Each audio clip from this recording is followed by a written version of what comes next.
नमस्कार प्यारे साथियों, ज्ञान विचार कहानी चैनल में आपका स्वागत है। प्यारे साथियों, यह कहानी है उन भावनाओं, रिश्तों और जिम्मेदारियों की जिन्हें हम अक्सर नजरअंदाज कर देते हैं। बुढ़ापा यह जीवन का वो पड़ाव है जिससे कोई भी अछूता नहीं रह सकता। हर व्यक्ति जानता है कि समय का पहिया घूमता है और एक दिन वह अवस्था हर किसी के जीवन में आएगी। फिर भी आज की भागती दौड़ भरी जिंदगी में कई बच्चे अपने ही मां बाप की सेवा और साथ से मुंह मोड़ लेते हैं। वे अपने बुजुर्गों को अकेला छोड़ देते हैं, उनके दर्द और जरूरतों से अनजान बने रहते हैं। तो चलिए अब बिना देर किए हम इस कहानी की शुरुआत करते हैं। एक गांव में विक्रम और कमला नाम के पति पत्नी रहते थे। दोनों में गहरा प्रेम था, पर संतान नहीं थी। वे न ज्यादा अमीर थे न गरीब, फिर भी खुश थे। विक्रम वन में गाइड की नौकरी करता था और कमला घर में अकेली रह जाती थी। अकेलेपन से परेशान होकर उसने कई काम शुरू किए, पर मन नहीं लगता था। विक्रम उसकी स्थिति समझते हुए हफ्ते में एक बार उसे शरण स्थल घुमाने ले जाता था। कमला का इससे कुछ हद तक मन संतुष्ट हो जाता था, लेकिन संतान नहीं होने के कारण कमला का मन हमेशा दुखी रहता भी कैसे नहीं।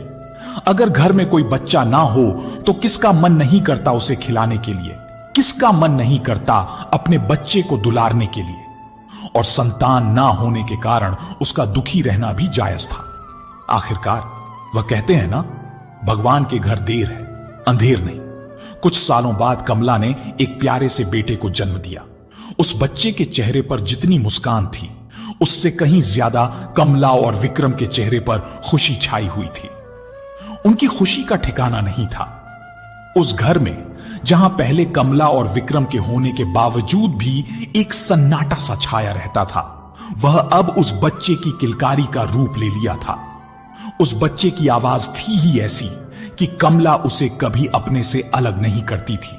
वह सारे दिन जब विक्रम घर पर नहीं होता था तो उसे खिलाती रहती थी, और शाम को जब विक्रम आता तो वह भी उस बच्चे को खिलाने लग जाता था। कमला और विक्रम ने अपने बच्चे का नाम अर्जुन रखा था। कमला और विक्रम के प्यार का ही असर था कि अर्जुन हंसते हंसते आज 6 साल का हो गया था।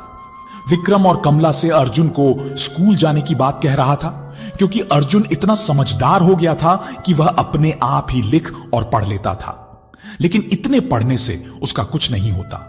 उसे जो ज्ञान मिलना था वह स्कूल से ही मिलना था। विक्रम कमला से कहता है, कमला आज तुम अर्जुन को तैयार करो, मैं उसका दाखिला करवाने स्कूल जा रहा हूं। कमला विक्रम की बात सुनकर उदास हो जाती है और उदासी के साथ कहती है, ए जी, आप अर्जुन को इतनी जल्दी स्कूल क्यों भेज रहे हो? 1 साल और ठहर जाइए ना। विक्रम अब सोच में पड़ जाता है। ऐसा लग रहा था कि उसे कमला की यह बात बिल्कुल पसंद नहीं आई थी। विक्रम मुंह बनाते हुए कहता है, क्या कहा? 1 साल और? तुम जानती हो ना कमला, हमारा अर्जुन कितना बड़ा हो गया है, उसे अब स्कूल में पढ़ने जाना ही पड़ेगा। कमला कहती है, ए जी, अर्जुन अभी इतना बड़ा नहीं हुआ है कि वह अपनी मां से दूर रह सके। जहां तक बात पढ़ाने की है तो उसे मैं घर पर ही पढ़ा सकती हूं, फिर उसे स्कूल भेजने की क्या जरूरत है? विक्रम चिढ़ते हुए कहता है, यह तुम क्या कह रही हो कमला? मुझे भी पता है तुम इसे घर में पढ़ा सकती हो, लेकिन जब यह बाहर निकलेगा नहीं तो कुछ सीखेगा कैसे, और अपने सपनों को कैसे साकार करेगा? अगर यह स्कूल जाएगा तो बहुत कुछ सीखेगा जो यह घर पर नहीं सीख सकता। कमला बार बार विक्रम को मना कर रही थी, लेकिन विक्रम था कि उसकी एक नहीं सुनता और बोला, मां होती ही ऐसी है, वह अपने बच्चे को कभी खुद से अलग नहीं रख पाती। मां को हमेशा यह लगता है कि वह अपने बच्चे को पढ़ाकर इतना काबिल बना सकती है कि उसे समाज में किसी भी प्रकार की कोई समस्या का सामना नहीं करना पड़ेगा। लेकिन अपने पति की जिद के आगे कमला को हार माननी पड़ी, क्योंकि वह भी अर्जुन को एक सफल आदमी के रूप में देखना चाहती थी। आखिरकार कमला विक्रम की बात मान लेती है और वह अर्जुन को स्कूल भेजने के लिए तैयार हो जाती है, और विक्रम अर्जुन को एक अच्छे स्कूल में दाखिला दिला देता है। इस तरह अब अर्जुन स्कूल जाने लग गया, और वह कब स्कूल की पढ़ाई पूरी कर लेता है पता ही नहीं चलता। मानो कल की ही बात थी। अर्जुन पहली बार स्कूल गया था और आज वह अपनी पढ़ाई पूरा कर चुका था। अर्जुन पढ़ाई स्कूल की पूरी करने के साथ साथ अब 19 साल का युवा लड़का बन गया था। वह अब आगे की पढ़ाई के लिए बड़ी यूनिवर्सिटी जाने का ख्याल करता है, क्योंकि उसे उसके सहपाठियों ने यह कह दिया था कि बड़ी यूनिवर्सिटी में पढ़ाई अच्छी तरह से हो जाती है और नौकरी मिलने की संभावना ज्यादा होती है। इसलिए अर्जुन अपनी मां और पिता से अपनी आगे की पढ़ाई करने के लिए बड़ी यूनिवर्सिटी में जाने की जिद करता है। अर्जुन अपनी मां से कहता है, मां, मुझे आपसे एक जरूरी बात कहनी है। कमला कहती है, जरूरी बात कहनी है? क्या बात है बेटा? अर्जुन कहता है, वह मां, मुझे ना डॉक्टर बनने के लिए आगे की पढ़ाई करनी है। तो कमला बीच में ही बोल पड़ती है, वाह, मेरे बेटे को डॉक्टर बनना है, यह तो बहुत अच्छी बात है। तो बेटा कर लेना पढ़ाई, हमने कहां रोका है तुम्हें। हम तो चाहते हैं कि तुम एक दिन बहुत बड़े डॉक्टर बनो। अर्जुन कुछ हिचकिचाते हुए कहता है, हां मां, पर मैं जानता हूं आप मुझे पढ़ाई के लिए नहीं रोकेंगी। पर मां, इतना कहते ही अर्जुन चुप हो जाता है। तो कमला कहती है, तो पर क्या बेटा? अर्जुन कहता है, वह मां, मुझे ना आगे की पढ़ाई के लिए बड़ी यूनिवर्सिटी में जाना होगा जो यहां मौजूद नहीं है, वह दूसरे शहर में है। मैंने पिताजी से तो पूछ लिया है, लेकिन उन्होंने कहा है तुम्हें तुम्हारी मां से पूछना चाहिए कि वह क्या चाहती है। मां, पिताजी तो मान गए हैं, पर आपकी आज्ञा चाहिए थी। कमला अर्जुन की बात सुनकर उदास हो जाती है और कहती है, बेटा, तुझे वहां पढ़ाई करने के लिए जाना जरूरी है क्या? क्या तू यहां पर रहकर पढ़ाई नहीं कर सकता? कमला की यह बात सुनकर अर्जुन इतना तो समझ गया था कि उसकी मां उसे दूसरे शहर पढ़ाई करने के लिए मुश्किल ही भेजने वाली है, लेकिन फिर भी वह अपनी मां को मनाते हुए नरम लहजे के साथ कहता है, मां, क्या आप नहीं चाहती आपका बेटा बड़ा होकर एक अच्छा डॉक्टर बने? कमला अर्जुन की तरफ नम भरी आंखों से देखते हुए कहती है, कुछ नहीं, और चुप हो जाती है। अर्जुन अपनी बात पूरी करते हुए कहता है, वैसे भी मां, कुछ ही सालों की बात है, मैं अपनी पढ़ाई पूरी करके वापस आ जाऊंगा। तो कमला कहती है, बेटा, तेरा वहां पर ख्याल कौन रखेगा? अर्जुन कमला के सवाल का जवाब देते हुए कहता है, मां, मैं अभी इतना बड़ा हो चुका हूं कि अपना ख्याल खुद रख सकता हूं, तो फिर आपको तकलीफ लेने की क्या जरूरत है? कमला कहीं ना कहीं अर्जुन को लेकर ही चिंता करे जा रही थी। करती भी कैसे नहीं, आखिर वो उसकी मां जो थी, एक मां ही तो होती है जो अपने बच्चे के भविष्य को लेकर चिंतित रहती है और साथ ही अपने बच्चे के प्रति ज्यादा प्यार होने के कारण उसे अपने से अलग भी नहीं कर पाती। ऐसा ही कमला के साथ हो रहा था। वह एक तरफ तो अर्जुन का भविष्य देख रही थी, दूसरी तरफ उसके प्रति अपना प्यार। आखिरकार एक मां को अपने बच्चे के उज्जवल भविष्य को लेकर अपने प्यार के सामने झुकना पड़ता है। और कमला अर्जुन की तरफ देखते हुए कहती है, ठीक है बेटा, तुम चले जाना, लेकिन वहां जाकर अपना ख्याल रखना और अच्छे से पढ़ाई करना। अर्जुन मुस्कुराते हुए कहता है, ठीक है मां, मैं अच्छी तरह से अपना ख्याल रखूंगा और जमकर पढ़ाई करूंगा।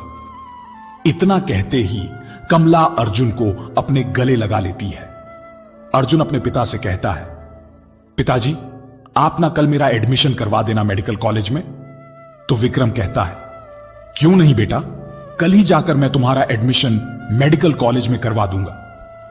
2 दिन बाद अर्जुन अपने कमरे में अपने बैग में अपने कपड़े और जरूरत का सामान पैक कर रहा था। अपनी किताबों के साथ अपने सफर में काम आने वाली चीजें भी साथ में ले लेता है। तभी कमरे में उसकी मां आ जाती है और अर्जुन से कहती है, बेटा, अपनी जरूरत का सामान ले लिया तुमने? अर्जुन कहता है, हां मां, मैंने अपनी जरूरत का सामान ले लिया। वैसे मां, पिताजी कहां हैं? दिखे नहीं है सुबह से। कमला कहती है, दिखेंगे कैसे बेटा, वह तुम्हारी ट्रेन की टिकट बुक करवाने के लिए गए हैं, आते ही होंगे। कमला और अर्जुन बात ही कर रहे थे, तभी कमरे में विक्रम आ जाता है और आते ही कहता है, तो तैयारी हो गई यहां से जाने की? अर्जुन कहता है, हां पिताजी, हो गई। विक्रम अपने हाथ आगे करते हुए कहता है, यह लो बेटा, तुम्हारी ट्रेन की टिकट, आज दोपहर की ट्रेन है शहर जाने की, तुम तैयार रहना। अर्जुन कहता है, ठीक है पिताजी, अब मुझे आप दोनों आशीर्वाद दीजिए कि मैं डॉक्टर बनकर ही वापस आऊं। इतना कहते ही अर्जुन अपने माता पिता के चरण छूता है तो विक्रम और कमला कहते हैं, बेटा भगवान तुम्हारी लंबी उम्र करे, तुम हर विषय में पास हो और भविष्य में तुम्हारी सब इच्छाएं पूरी हो। आयुष्मान भव बेटा, हम भी चाहते हैं कि तुम एक सफल डॉक्टर बनकर वापस आओ। इतना कहकर अर्जुन अपने माता पिता से विदा लेता है और स्टेशन पहुंचकर ट्रेन में बैठ जाता है। कुछ ही मिनटों में ट्रेन शहर की ओर रवाना हो जाती है। वह पढ़ाई करने के लिए अर्जुन बड़ी यूनिवर्सिटी चला जाता है। अर्जुन ट्रेन में बैठकर दूसरे शहर चला गया। ट्रेन स्टेशन पर आकर रुकती है। अर्जुन ट्रेन में बैठा बैठा खुद ही कहता है, चलो आखिर आ ही गया स्टेशन, अब मुझे जल्द से जल्द इस ट्रेन से उतरकर स्टेशन पर जाना होगा, नहीं तो यह ट्रेन फिर से चल पड़ेगी। इतना कहते ही अर्जुन अपने सामान को अपने हाथ में पकड़ता है और ट्रेन से बाहर निकलने लग जाता है। जैसे ही वह ट्रेन से नीचे उतरता है तो उसके सामने एक 60 वर्षीय बुजुर्ग आदमी आकर खड़ा हो जाता है।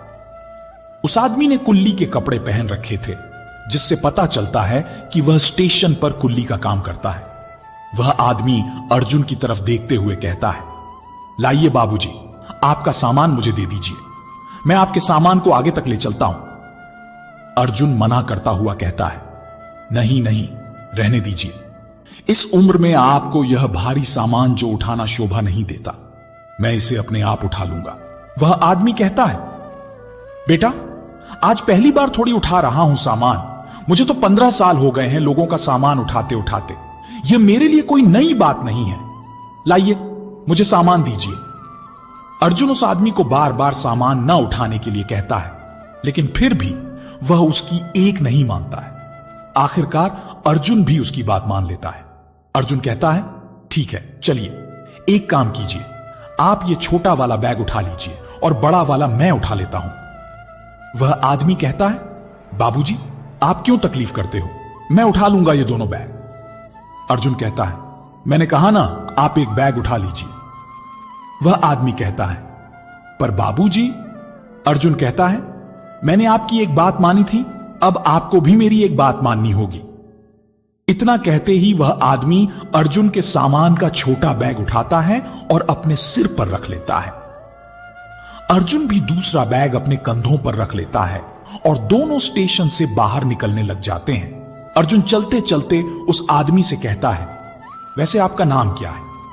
वह आदमी कहता है, बाबूजी मेरा नाम तो श्याम है। अर्जुन कहता है, तो श्याम काका आप यहां इस उम्र में काम कर रहे हैं, क्या आपके परिवार में कोई बेटा बेटी नहीं है जो आप यहां आकर इतना मुश्किल जो बोझ उठा रहे हैं? तब श्याम कहता है, बेटा बेटी तो नहीं है, पर बाबूजी एक बेटा था। अर्जुन बीच में बोल पड़ा, बेटा था, इसका मतलब अब नहीं है क्या? तब कुल्ली कहता है, नहीं बाबूजी, बेटा तो अभी भी है, लेकिन वह हमारे साथ नहीं रहता। अर्जुन हैरानी के साथ श्याम काका की ओर देखते हुए कहता है, क्या कहा? बेटा साथ नहीं रहता? पर क्यों? श्याम कहता है, उसने हमें घर से बाहर निकाल दिया बेटा। तब अर्जुन कहता है, लेकिन काका उसने आपको घर से बाहर क्यों निकाल दिया? तब श्याम काका कहता है, बाबूजी इसलिए कि मैं और मेरी बीवी उसे अब बोझ लगने लगे थे। वह कहता था कि आप दोनों तो बस घर बैठकर खर्च करते हैं, कमाते तो हैं नहीं, मैं अकेला कितनों को संभालूं। इसीलिए रोज रोज के झगड़े से तंग आकर उसने हम दोनों को बाहर निकाल दिया। मैं भी कहां जाता, भीख मांगने से तो अच्छा है बाबूजी, मुझे कुल्ली का काम अच्छा लगा, कम से कम कमाई का पैसा तो मिलता है। अर्जुन कुछ गुस्से के साथ कहता है, पता नहीं ये आजकल के बच्चों को क्या हो गया है, जब थोड़े बड़े हो जाते हैं तो मां बाप बोझ लगने लगते हैं, अभी इन्हें कौन समझाए। अर्जुन और श्याम काका बातें करते करते स्टेशन से बाहर निकल आते हैं। श्याम एक ऑटो में अर्जुन का सामान रखने लग जाता है। अर्जुन श्याम से कहता है, काका सुनिए तो। श्याम कहता है, हां बोलिए बाबूजी। अर्जुन अपनी जेब से 500 का नोट निकालते हुए कहता है, ये लीजिए काका, आपकी कमाई। श्याम काका कहते हैं, बाबूजी आपके सामान लाने के 50 रुपए हुए। 500 नहीं, लगता है आप बातों बातों में भूल गए। आपको 50 का नोट देना था, ना कि 500 का। अर्जुन कहता है, काका मैं कुछ नहीं भूला हूं, ये पैसे आपके ही हैं, आप इसे रखिए। इस वक्त मुझे नहीं, आपको पैसे की ज्यादा जरूरत है, रख लीजिए काका। श्याम अर्जुन को बार बार मना करता रहा, लेकिन अर्जुन नहीं माना। तो वह पैसे श्याम के हाथ में थमा देते हुए कहता है, अगर आप यह पैसे रखोगे काका, तो आज आपको कुछ कम काम करना पड़ेगा। मैं जानता हूं आपको इस उम्र में काम करना सही नहीं है, इसलिए आप यह रुपए रख लीजिए ताकि आज आपको कुछ कम काम करना पड़े। इतना कहते ही अर्जुन ऑटो में बैठ जाता है और श्याम काका से विदा लेते हुए कहता है, ठीक है काका, चलता हूं अब। श्याम काका कहते हैं, अरे बाबू, जाते जाते अपना नाम तो बता दीजिए। अर्जुन कहता है, काका मेरा नाम अर्जुन है। इतना कहकर अर्जुन वहां से निकल जाता है और श्याम काका वहीं खड़ा रह जाता है। वह सोचता है, इनके मां बाप ने सही नाम रखा अर्जुन, वास्तव में ऐसा बेटा भगवान सभी को दे। अर्जुन आदर्श कॉलोनी पहुंच जाता है और उसी कॉलोनी में एक कमरा जो उसने यहां आने से पहले बुक किया था, वहां चला जाता है। अर्जुन पूरे दिन के सफर से थक गया था, इसलिए वह आज आराम करने की सोचता है और बेड पर जाकर सो जाता है। अगली सुबह अर्जुन नहा धोकर कॉलेज निकल जाता है। अर्जुन कुछ दिन तक तो किसी से कुछ बात नहीं करता, लेकिन धीरे धीरे जब वह औरों के साथ घुल मिल जाता है तो कॉलेज के कई लोग उसके दोस्त बन जाते हैं। अर्जुन दिन रात बस अपने डॉक्टर की पढ़ाई में लगा रहता है। आखिरकार उसकी मेहनत का परिणाम यह होता है कि 6 साल में ही उसने डिग्री हासिल कर ली और वह एक डॉक्टर बन गया। अर्जुन जब यह बात अपने माता पिता को बताता है तो वे फूले नहीं समाते और अपने बेटे को ढेर सारी बधाइयां देते हैं। उसके दोस्त भी यह बात सुनकर बहुत खुश होते हैं। आखिरकार अर्जुन अपने घर चला जाता है और सहयोग से उसे अपने पास के एक शहर के बड़े हॉस्पिटल में डॉक्टर की जगह काम मिल जाता है। अर्जुन के घर आज ढेर सारी खुशियां आ गई थीं। दफ्तर का समय था। कमला और विक्रम आपस में बातें कर रहे थे। दोनों इस तरीके से बातें कर रहे थे कि कोई गंभीर मसला है। कमला विक्रम से कहती है, सुनिए जी, क्या अर्जुन इस बात के लिए राजी हो जाएगा? विक्रम कहता है, होगा क्यों नहीं राजी, आखिर यह उसकी जिंदगी का जो सवाल है। कमला कुछ घबराते हुए कहती है, अभी तो उसे डॉक्टर की नौकरी मिली है और अभी से आप अर्जुन को इस बारे में बात करने के लिए राजी कर रहे हैं, क्या वह इस बात के लिए मानेगा? विक्रम कहता है, कमला तुम चिंता मत करो, अर्जुन अभी घर पर आएगा तभी पूछ लूंगा इस बारे में। तो कमला कहती है, ठीक है, आने दीजिए अर्जुन को। इतना कहते ही विक्रम और कमला बात ही कर रहे थे कि तभी अर्जुन आ जाता है और आते ही विक्रम से कहता है, क्या काम है पिताजी, आप मुझसे किस जरूरी काम पर बात करना चाहते हैं? तो विक्रम कहता है, आओ बेटा आओ, हम दोनों तुम्हारे ही बारे में बातें कर रहे थे। कब तुम आओगे और कब हम तुमसे इस विषय में पूछेंगे, आखिर यह तुम्हारी जिंदगी का सवाल है। अर्जुन मुंह बनाते हुए कहता है, क्या जिंदगी का सवाल? पर क्या? विक्रम अपने चेहरे पर हल्की सी मुस्कान लाते हुए हामी भरते हुए कहता है, हां बेटा, तुम्हारी शादी करनी है और यह तुम्हारी जिंदगी का ही सवाल हुआ ना। अर्जुन जैसे ही यह बात विक्रम के मुंह से सुनता है तो हैरान रह जाता है। उसने सोचा भी नहीं था कि उसके पिताजी उससे ऐसी बात करेंगे। अर्जुन हैरानी के साथ कहता है, शादी करनी है, पर इतनी जल्दी क्यों पिताजी? विक्रम कहता है, जल्दी कहां है बेटा, अब तुम डॉक्टर भी बन गए हो और तुम्हें शादी कर लेनी चाहिए। अर्जुन कहता है, इतनी जल्दबाजी जी किस बात की पिताजी, अभी अभी तो मैं डॉक्टर बना हूं, आप 2-3 साल ठहर जाइए, फिर करते हैं आराम से शादी। विक्रम अर्जुन की बात सुनकर मायूस हो जाता है और मायूसी के साथ कहता है, अरे बेटा, मैं ये अपने लिए नहीं कर रहा हूं, बल्कि तुम्हारी मां के लिए कर रहा हूं। तुम तो जानते हो, तुम्हारी मां से अब ज्यादा घर का काम नहीं होता और अगर घर में बहू आएगी तो तुम्हारी मां का हाथ बट जाएगा, इसलिए मैं तुम्हें शादी करने के लिए कह रहा हूं, बाकी तुम्हारी मर्जी बेटा। कमला कहती है, देखो बेटा अर्जुन, हम तुम्हारे साथ जबरदस्ती नहीं करेंगे। फैसला तुम्हारे हाथों में है। आखिर तुम्हारी मर्जी है, वही हमारी मर्जी है। जैसा तुम चाहोगे वैसा ही होगा।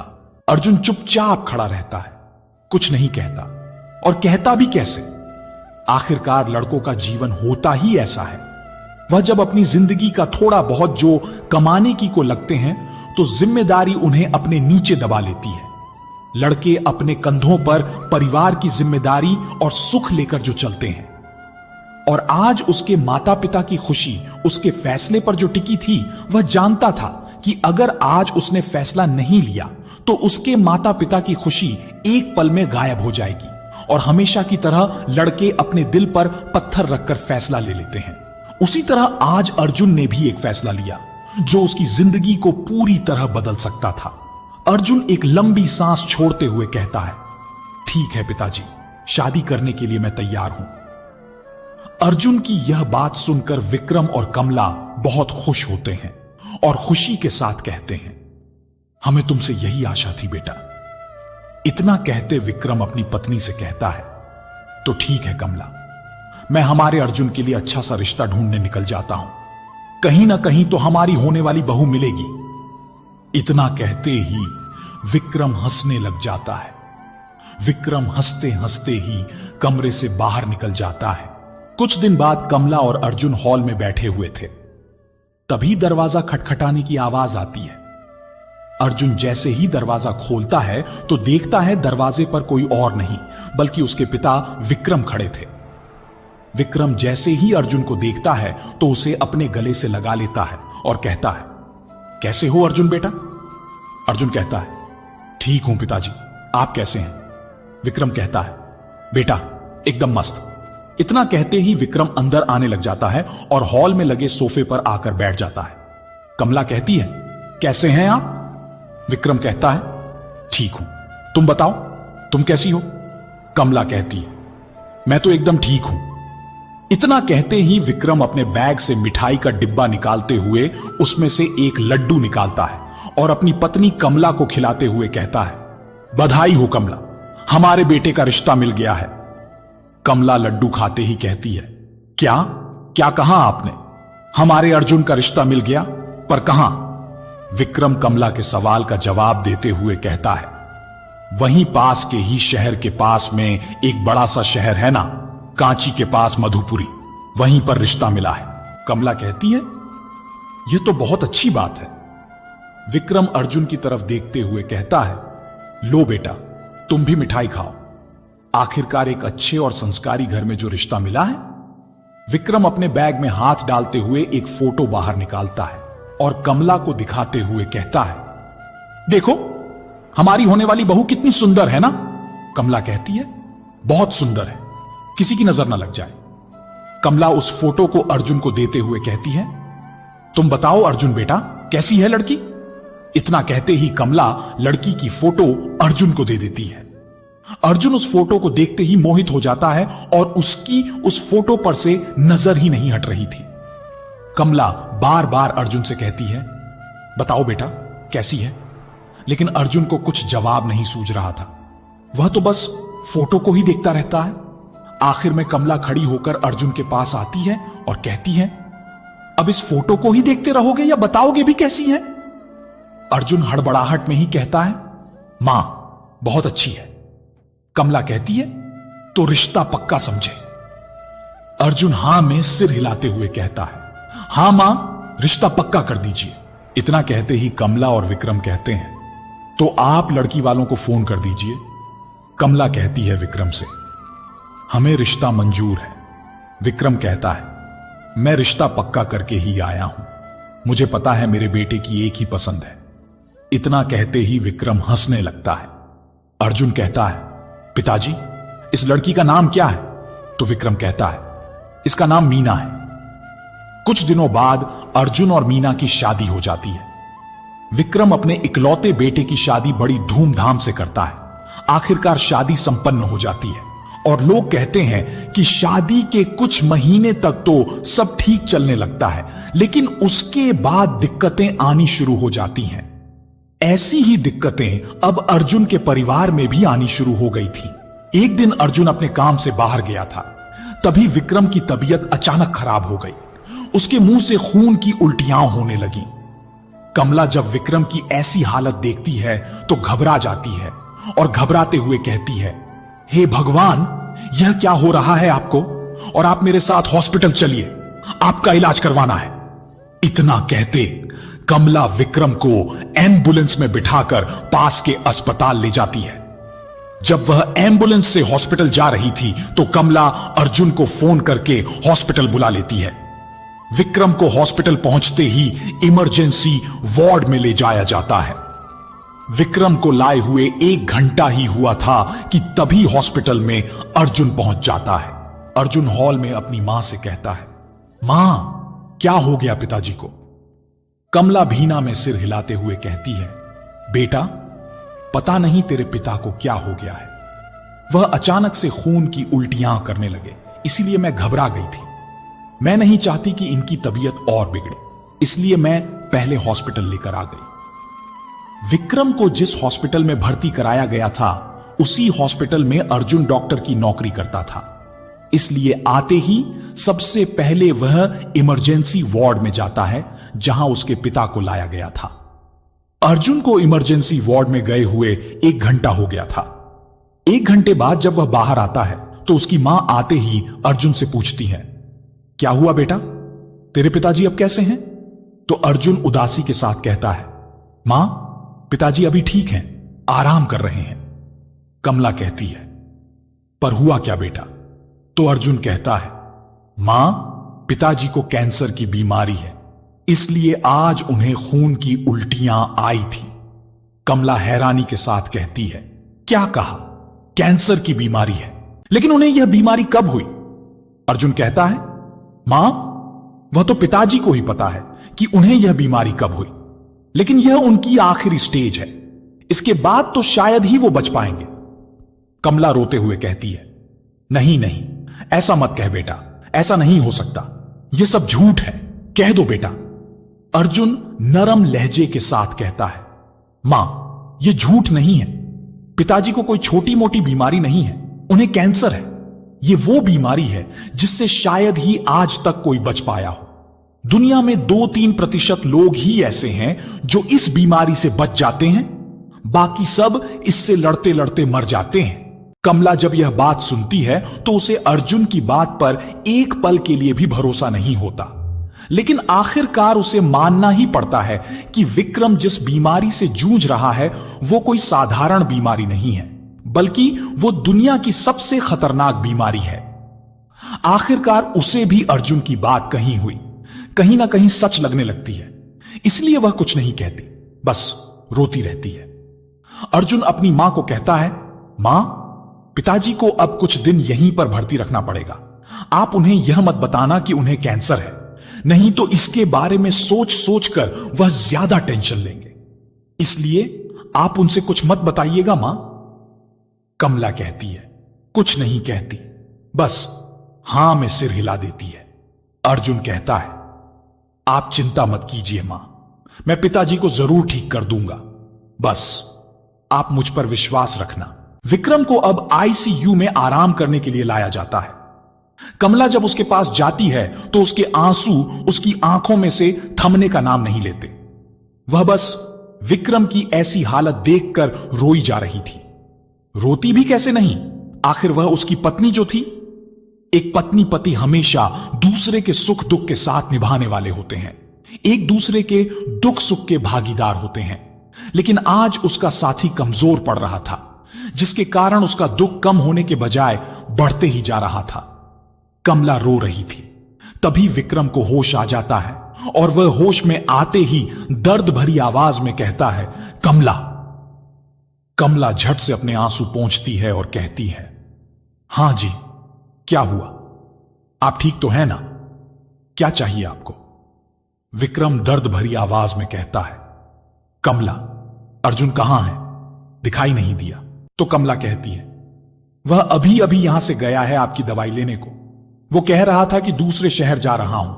मां, दवाई लेने, पिताजी की दवाइयां लाने मुझे दूसरे शहर जाना पड़ेगा, इसलिए आप जब तक मैं नहीं आ जाता तब तक पिताजी का ध्यान रखना। विक्रम कहता है, अच्छा, दूसरे शहर गया है अर्जुन, चलो कोई बात नहीं, आ जाएगा तब बात कर लूंगा उससे।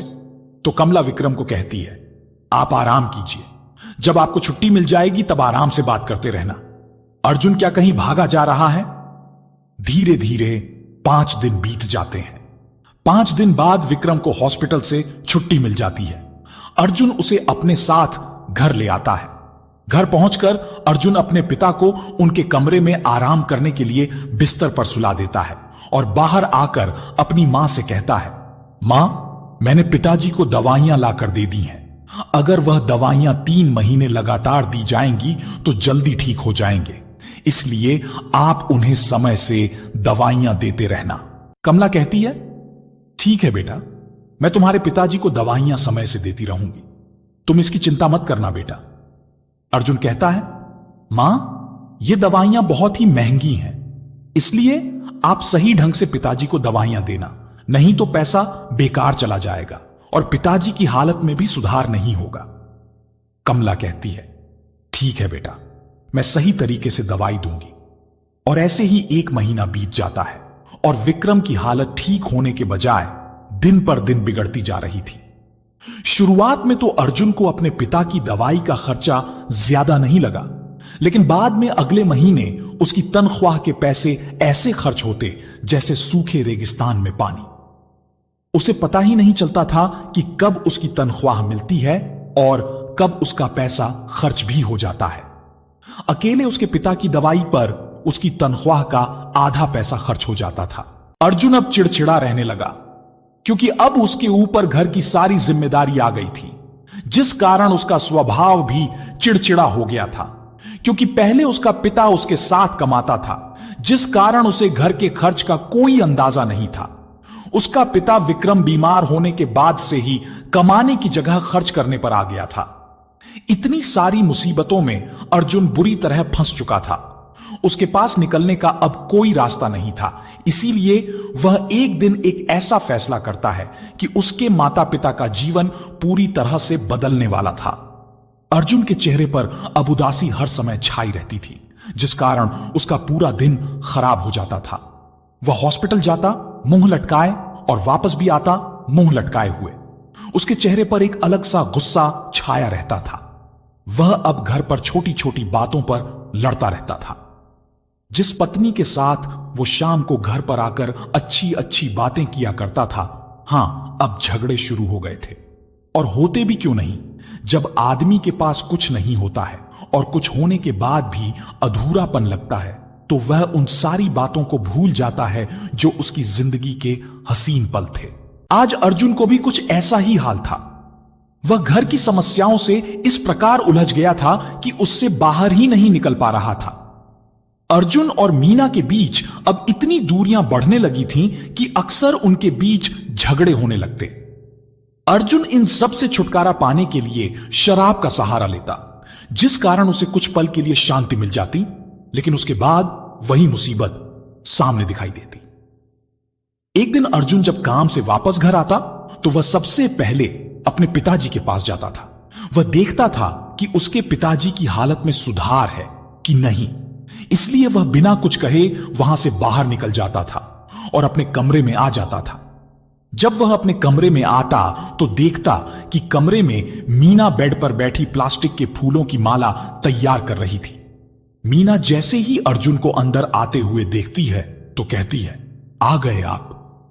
तो अर्जुन कहता है, हां, आ गया। मीना मुंह बनाते हुए कहती है, कैसा रहा आज का दिन, या रोजाना की तरह टेंशन में निकाल दिया आपने? अर्जुन उड़े हुए लहजे में कहता है, हां, टेंशन में ही निकला। और वैसे भी तुम्हें पूछकर क्या करना है, क्या तुम मेरी टेंशन खत्म कर दोगी? मीना गुस्से के साथ कहती है, मैं आपकी पत्नी हूं तो क्या मैं यह भी नहीं पूछ सकती कि आपका दिन कैसे गया? और जहां तक बात टेंशन खत्म करने की है, तो एक पत्नी हमेशा अपने पति को सही राय देती है और मैं भी आपकी पत्नी होने के नाते सही राय दूंगी। अर्जुन कहता है, अच्छा, तो तुम मुझे सही राय दोगी? तो बताओ, फिर घर का खर्च कैसे मैनेज करूं मैं? मीना कहती है, देखिए, आपकी और मेरी इस बात पर बहुत बहस हो चुकी है और मैं बार बार आपको एक ही बात कहती आई हूं और आज भी कह देती हूं। आप अपने पिताजी की दवाइयों का खर्चा कम कर दीजिए, फिर देखिए अपने आप सही हो जाएगा। अर्जुन गुस्से के साथ कहता है, तुम पागल तो नहीं हो गई हो मीना? तुम्हें जरा भी अंदाजा है क्या? अगर पिताजी की दवाइयां बंद कर दी तो उनकी हालत और ज्यादा खराब हो जाएगी। तुम ऐसा सोच भी कैसे सकती हो? मीना भी गुस्से के साथ कहती है, मैं इसलिए कह रही हूं कि मुझे घर के हालात साफ साफ नजर आ रहे हैं और आपको भी इसी में फायदा है। आप भी घर के हालातों को नजरअंदाज न करें, जल्द से जल्द कोई फैसला लें। अर्जुन मीना की यह बात सुनकर ज्यादा गुस्सा हो जाता है और गुस्से में कहता है, मीना तुम मुझे मत सिखाओ कि मुझे क्या करना है और क्या नहीं करना, बस अपने काम से काम रखो, समझी? मीना चिढ़ते हुए कहती है, क्या कहा आपने? मैं आपको कुछ सिखा रही हूं? मैं आपको कुछ नहीं सिखा रही हूं, बल्कि आपको असलियत से रूबरू करा रही हूं, सच्चाई दिखा रही हूं, जिसे आप देखना पसंद नहीं करते कि क्या चल रहा है इस घर में। मत भूलिए कि आपके पिताजी की दवाई पर इस घर की आधी आमदनी खर्च हो जाती है, जिस कारण हमें छोटी छोटी दिक्कतों का सामना करना पड़ रहा है और आप मुझे ही कह रहे हैं कि मैं आपको सिखा रही हूं। अर्जुन मुंह बनाते हुए कहता है, देखो मीना, पिताजी की दवाइयों पर ज्यादा पैसा खर्च नहीं हो रहा, बल्कि घर का खर्च बढ़ता जा रहा है। अर्जुन ने इतना ही कहा था कि मीना बीच में ही बोल पड़ी और कहती है, क्या कहा आपने? आपके पिता पर खर्च ज्यादा नहीं बल्कि घर का खर्च बढ़ रहा है? तो एक बात बताइए, आप मुझे बताइए, आप अपने पिताजी की दवाई कहां से लाते हैं? अर्जुन मीना के सवाल का कोई जवाब तो नहीं देता और कहता है, बेंगलुरु से। तुम्हें क्या करना है इस बारे में जानकर? मीना कहती है, और कितने पैसे लगते हैं दवाई की खरीदने में और यहां आने में? तो अर्जुन का कुछ जवाब नहीं देता, बस चुपचाप खड़ा रहता है। उसे ऐसा देखकर लग रहा था कि उसके पास इस सवाल का जवाब होने के बावजूद भी वह देना नहीं चाहता। मीना कहती है, बोलिए जी, मेरे सवाल का जवाब दीजिए, चुप क्यों हो गए आप? अर्जुन चुप ही खड़ा रहता है और अपनी नजरें नीचे झुका लेता है। मीना अपनी बात पूरी करते हुए कहती है, मेरे इस सवाल का जवाब आपकी इस चुप्पी ने दे दिया और आप भी जान गए होंगे कि इस घर में आखिर खर्चे का असली कारण कौन है। अर्जुन मीना की बात सुनकर इतना तो समझ ही गया था कि मीना जो बोल रही है बिल्कुल सच है, इसलिए वह मीना की बात काटते हुए बोला, मीना तुम घर की सारी परेशानियों का दोषी मेरे पिता को मत बनाओ, समझी? मीना कहती है, मैं किसे दोषी बना रही हूं? मैं वही तो कह रही हूं। मैं तो कुछ नहीं कह रही, जो सच है बस वो आपको दिखा रही हूं, जिसे आप इतने दिनों से झुठला रहे हैं। आपको यह मानना ही होगा कि आपके पिताजी अब ठीक नहीं होने वाले, क्योंकि वे अब अपनी जिंदगी की आखिरी सांसें गिन रहे हैं। वे ज्यादा दिन तक बचने वाले नहीं हैं। जब ऐसी बात अर्जुन मीना के मुंह से सुनता है तो वह आग बबूला हो जाता है और गुस्से में कहता है, बस करो मीना, बहुत हो गई सुन ली मैंने तुम्हारी बकबक।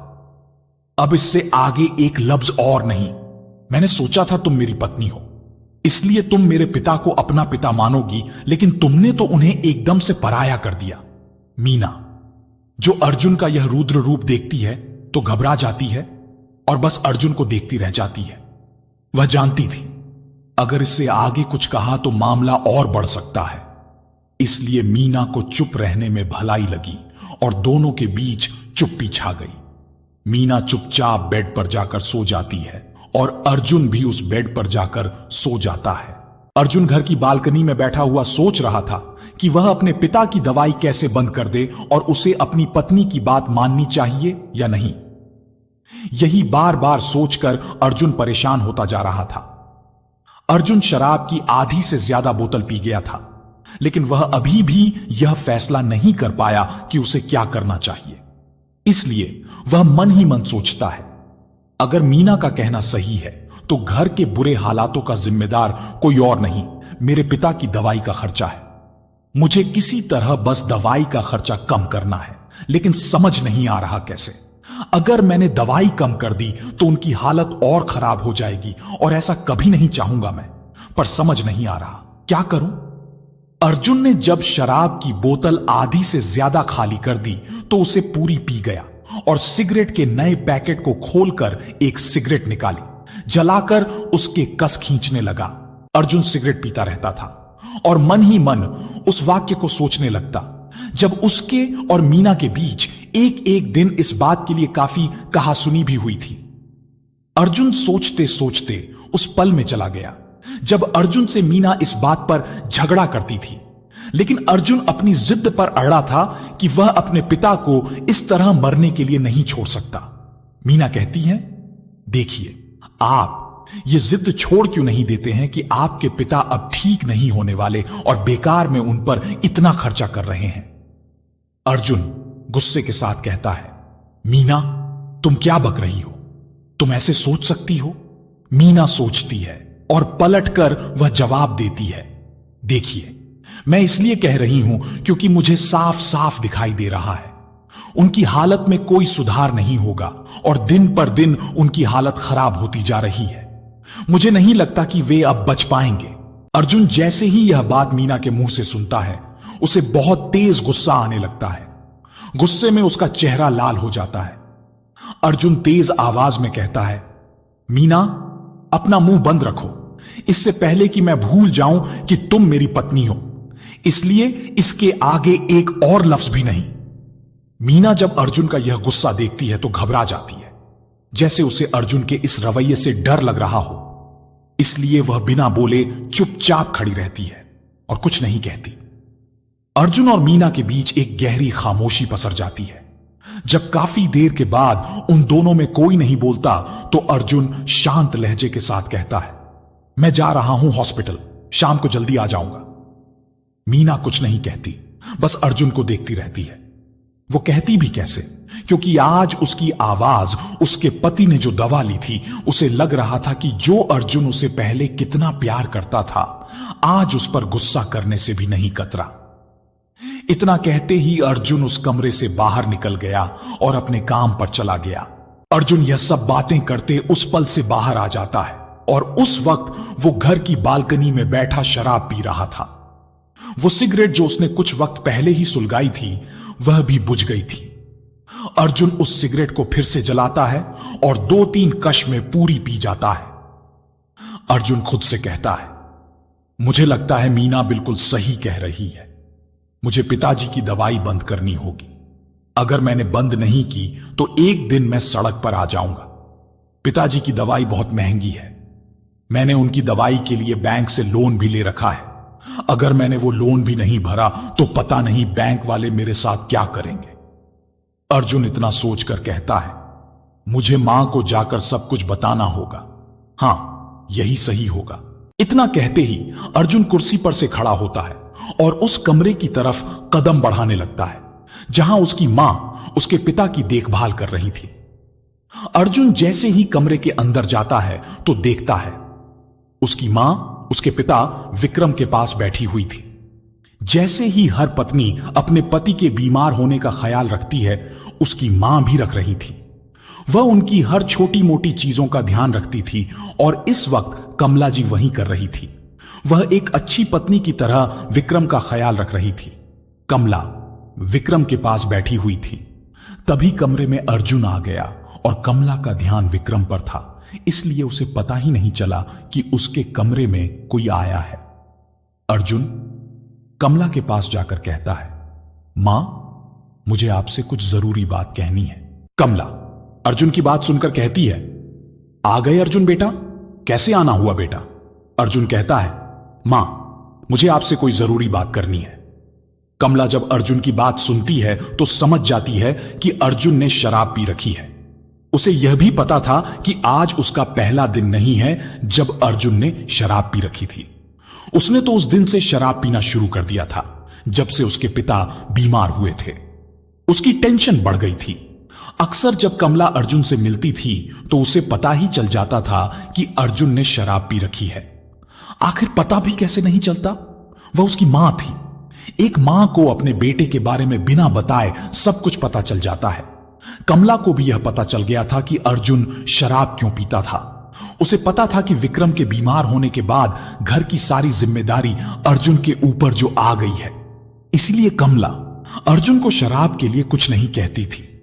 कमला अर्जुन की तरफ देखते हुए कहती है, बोल बेटा, क्या बात करनी थी मुझसे? अर्जुन को चुकड़े हुए लहजे में कहता है, मां, आप तो जानती हैं पिताजी जब से बीमार हुए हैं तब से घर की हालत बहुत ज्यादा बिगड़ गई है। घर का सारा खर्चा मुझे उठाना पड़ता है। कमला बीच में बोल पड़ती है, वो तो मुझे पता है बेटा कि तुमने कितनी मुश्किलों से इस घर को संभाल रखा है, तो इसमें कहने वाली क्या बात है? अर्जुन अपनी बात पूरी करते हुए कहता है, वो मां, मैं यह कह रहा था कि पिताजी की हालत दिन ब दिन खराब होती जा रही है और मुझे नहीं लगता कि यह दवाइयां उन पर असर भी कर रही हैं। तो मेरा मानना है कि पिताजी की दवाइयां अब हमें बंद कर देनी चाहिए। कमला जैसे ही अर्जुन के मुंह से यह सुनती है तो हैरान रह जाती है और हैरानी के साथ कहती है, यह तू क्या बोल रहा है बेटा? अर्जुन कहता है, मां, मैं सही कह रहा हूं। पिताजी की हालत सही होने के बजाय खराब होती जा रही है और ऊपर से इनकी दवाइयों का इतना महंगा खर्च है कि मैं सब एक साथ नहीं संभाल सकता। इसलिए मैंने यह फैसला बहुत सोच समझ कर लिया है। कमला बहुत ही नरम लहजे के साथ कहती है, बेटा, अगर तू सोच समझ कर फैसला लेता तो तू कभी ऐसा नहीं कहता। तू भूल गया क्या? वो तेरे पिता हैं। कम से कम पहले उनकी हालत तो देख। अगर वह आज किसी आस के साथ जी रहे हैं तो वो तू है। उन्हें लगता है एक दिन तू उनको जरूर ठीक कर देगा, इसलिए वह जी रहे हैं। अर्जुन अपनी मां को समझाते हुए कहता है, मां, मैं जानता हूं तुम सही कह रही हो, लेकिन तुम जानती हो ना कि क्या मैं तो क्या दुनिया का कोई भी डॉक्टर पिताजी को कैंसर जैसी बीमारी से ठीक नहीं कर सकता। अगर उनको कोई ठीक कर सकता है तो वह है भगवान। कमला देवी बहुत मायूस हो जाती हैं और मायूसी के साथ कहती हैं, हां बेटा, तेरा कहना सही है, लेकिन भगवान भी उन्हीं की मदद करता है जो अपनों की मदद करते हैं। लेकिन तू अपनों से मुंह मोड़ रहा है। देख, आज तू भी अपने पिता से मुंह मोड़ रहा है, इसीलिए भगवान उनकी मदद नहीं करते जो अपनों से मुंह मोड़ लेते हैं। अर्जुन अपनी मां की बात सुनकर इतना तो समझ गया था कि उसकी मां इस फैसले के खिलाफ है। वह इस बात के लिए कभी भी राजी नहीं होगी। लेकिन अर्जुन फिर एक बार नरम लहजे के साथ अपनी मां को मनाते हुए कहता है, मां, मैं जानता हूं कि तुम सही कह रही हो, लेकिन मैं पिताजी को छोड़ने के लिए नहीं बोल रहा हूं, बल्कि मैं यह कह रहा हूं कि पिताजी का अब आखिरी वक्त आ गया है और वह अब ज्यादा दिन जीने वाले नहीं हैं। आप तो देख ही रही हैं कि जिस दिन से पिताजी बीमार हुए हैं तभी से उनकी हालत ठीक होने के बजाय बिगड़ती जा रही है।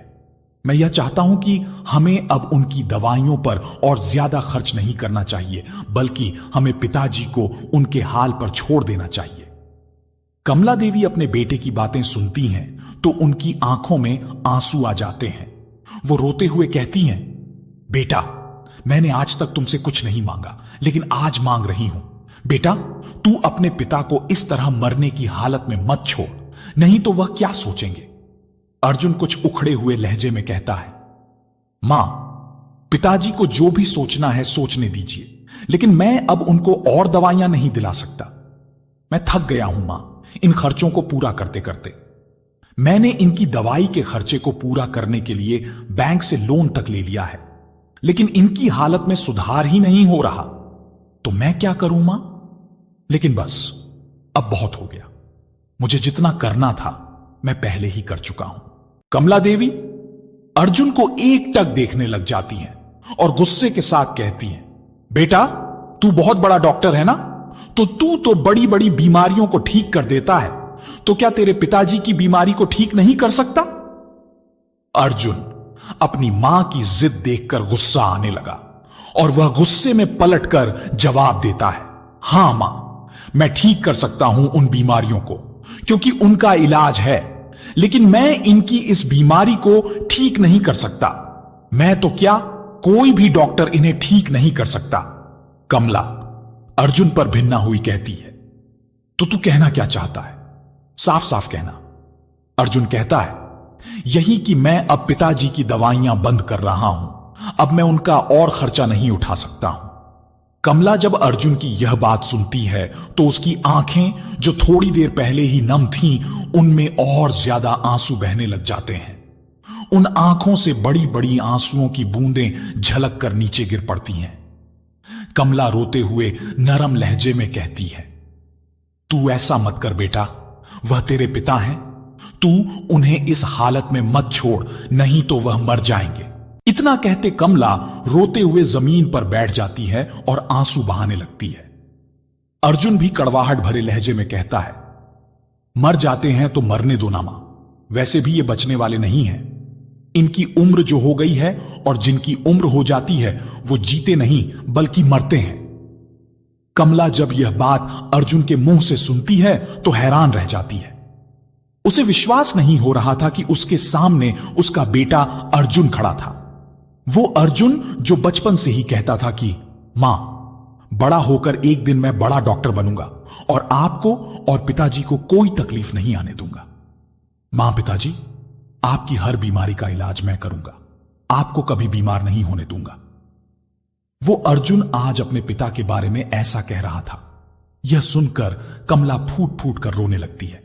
उसकी आंखों में आंसुओं का सैलाब आ गया था। अर्जुन अपनी बात जारी रखते हुए कहता है, मां, पिताजी अब बचने वाले नहीं हैं, आप भी ये जिद छोड़ दीजिए कि ये कभी ठीक होंगे।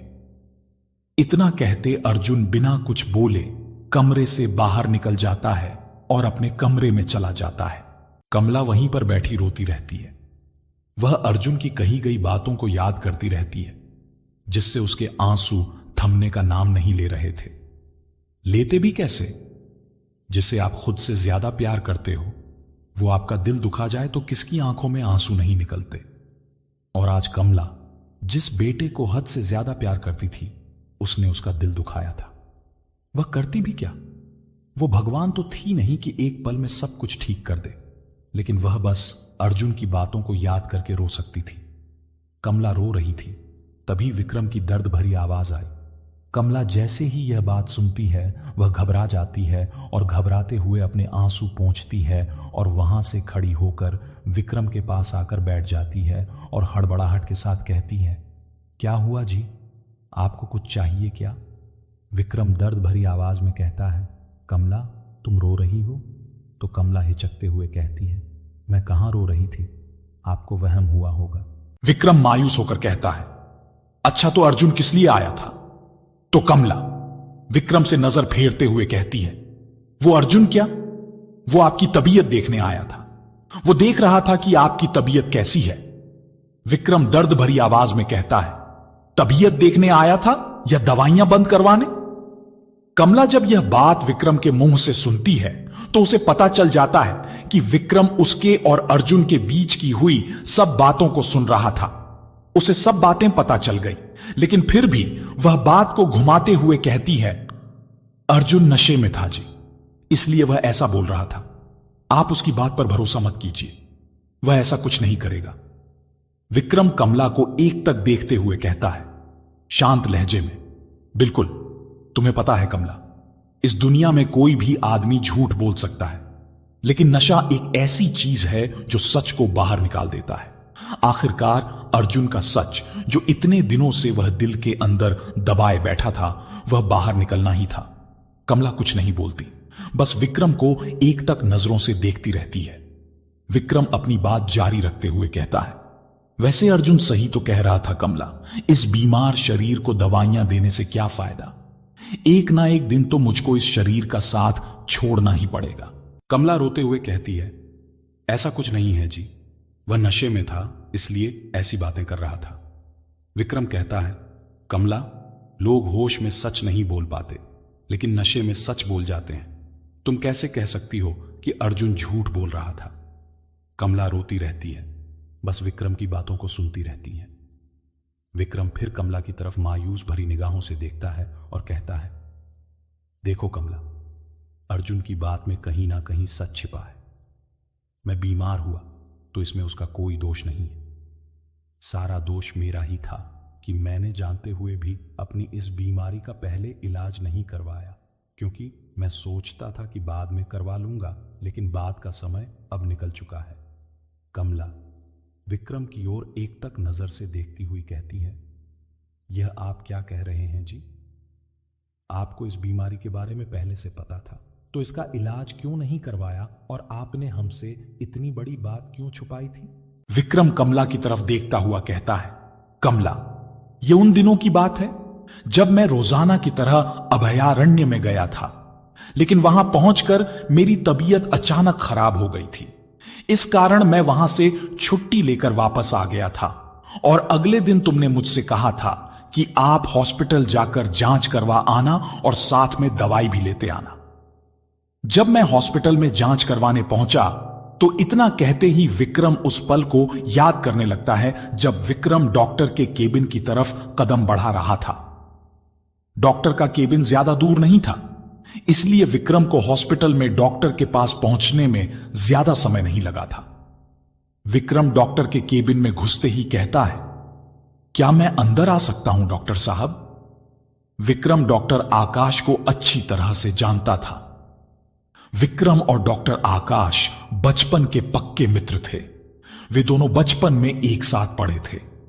विक्रम आकाश को देखकर बड़ा खुश होता है और हल्की सी मुस्कान के साथ आकाश से पूछता है, कैसे हो आकाश? काम वाम कैसा चल रहा है? डॉक्टर आकाश हंसता है और कहता है, बिल्कुल ठीक हूं और काम अपनी ही गति से चल रहा है। काम भी बहुत अच्छा चल रहा है। विक्रम आकाश से कहता है, डॉक्टर साहब, क्या तुमने मेरी रिपोर्ट चेक की? तो आकाश हंसता हुआ कहता है, डॉक्टर साहब, विक्रम, मैं पहले तुम्हारा मित्र हूं और डॉक्टर तो तुम मुझे आकाश कह सकते हो। तो विक्रम कहता है, अच्छा आकाश, मेरी रिपोर्ट चेक की क्या?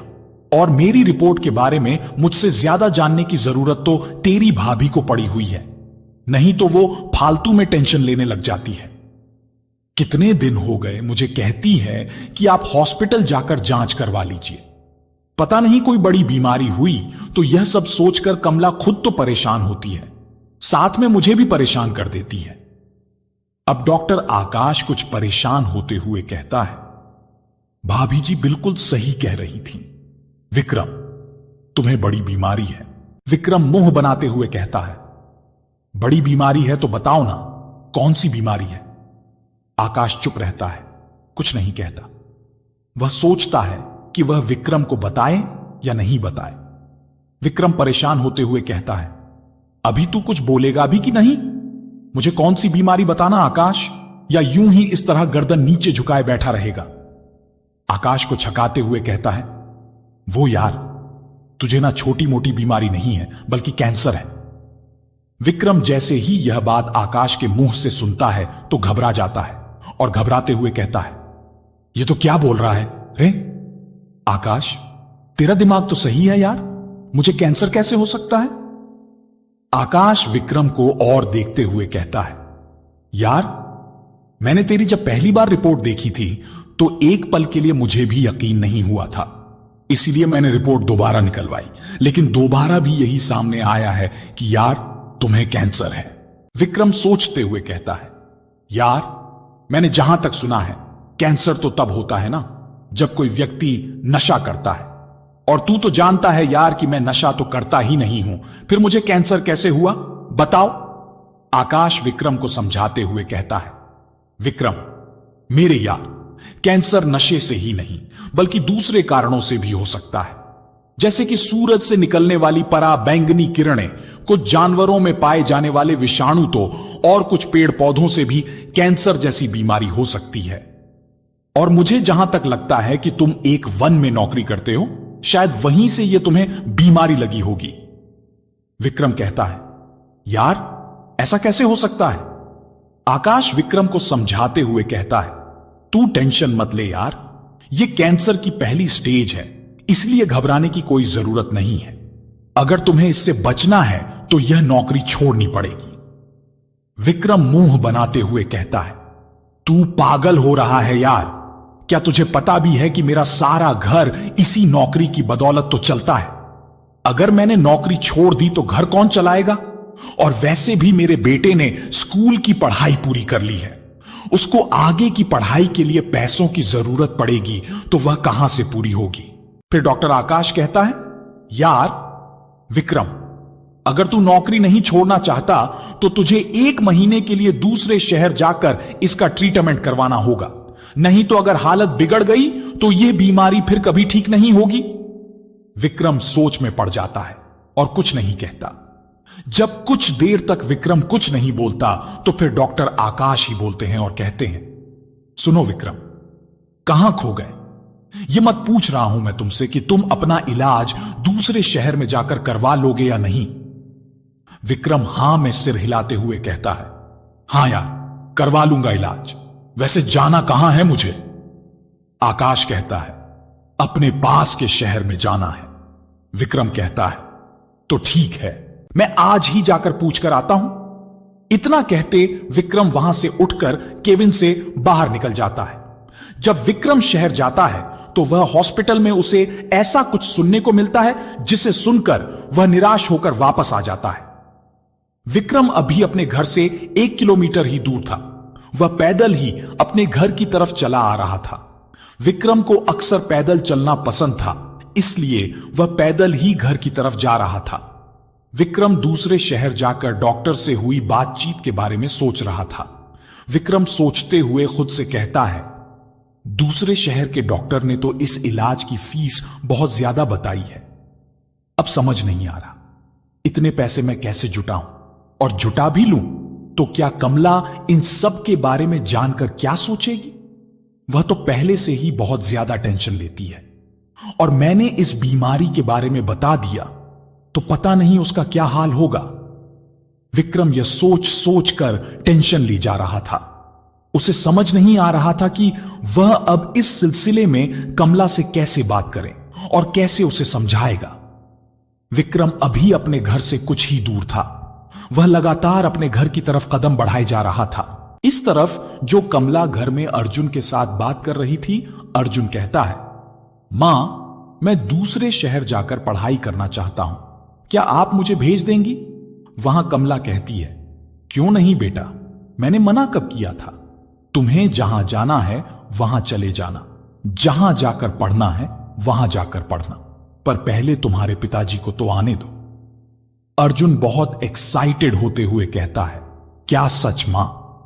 कमला भी हल्की सी मुस्कान के साथ कहती है, क्यों नहीं बेटा, पर अर्जुन बेटा, क्या मैं यह जान सकती हूं कि तुम्हें शहर के बाहर ही क्यों पढ़ना है, यहां रहकर क्यों नहीं पढ़ना?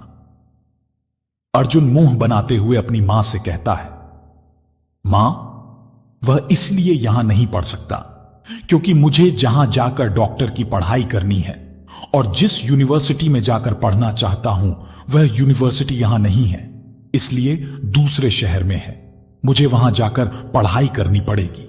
कमला कुछ सोचती हुई कहती है, बेटा, जिस यूनिवर्सिटी की तुम बात कर रहे हो वह तो अपने यहां भी मौजूद है, तो तुम वहां जाकर क्यों नहीं पढ़ सकते? तब अर्जुन परेशान होते हुए कहता है, यह आप क्या कह रही हैं मां? आपको पता है इस यूनिवर्सिटी का इतना नाम नहीं है और यहां पर मुझे नहीं लगता कि पढ़ाई भी अच्छी होती होगी। मुझे अच्छी पढ़ाई करनी है, इसलिए दूसरे शहर जाकर पढ़ाई करना चाहता हूं। कमला और अर्जुन के इस बारे में बातचीत चल ही रही थी कि तभी दरवाजे की घंटी बजती है। अर्जुन कहता है, मैं देखता हूं मां, कौन है?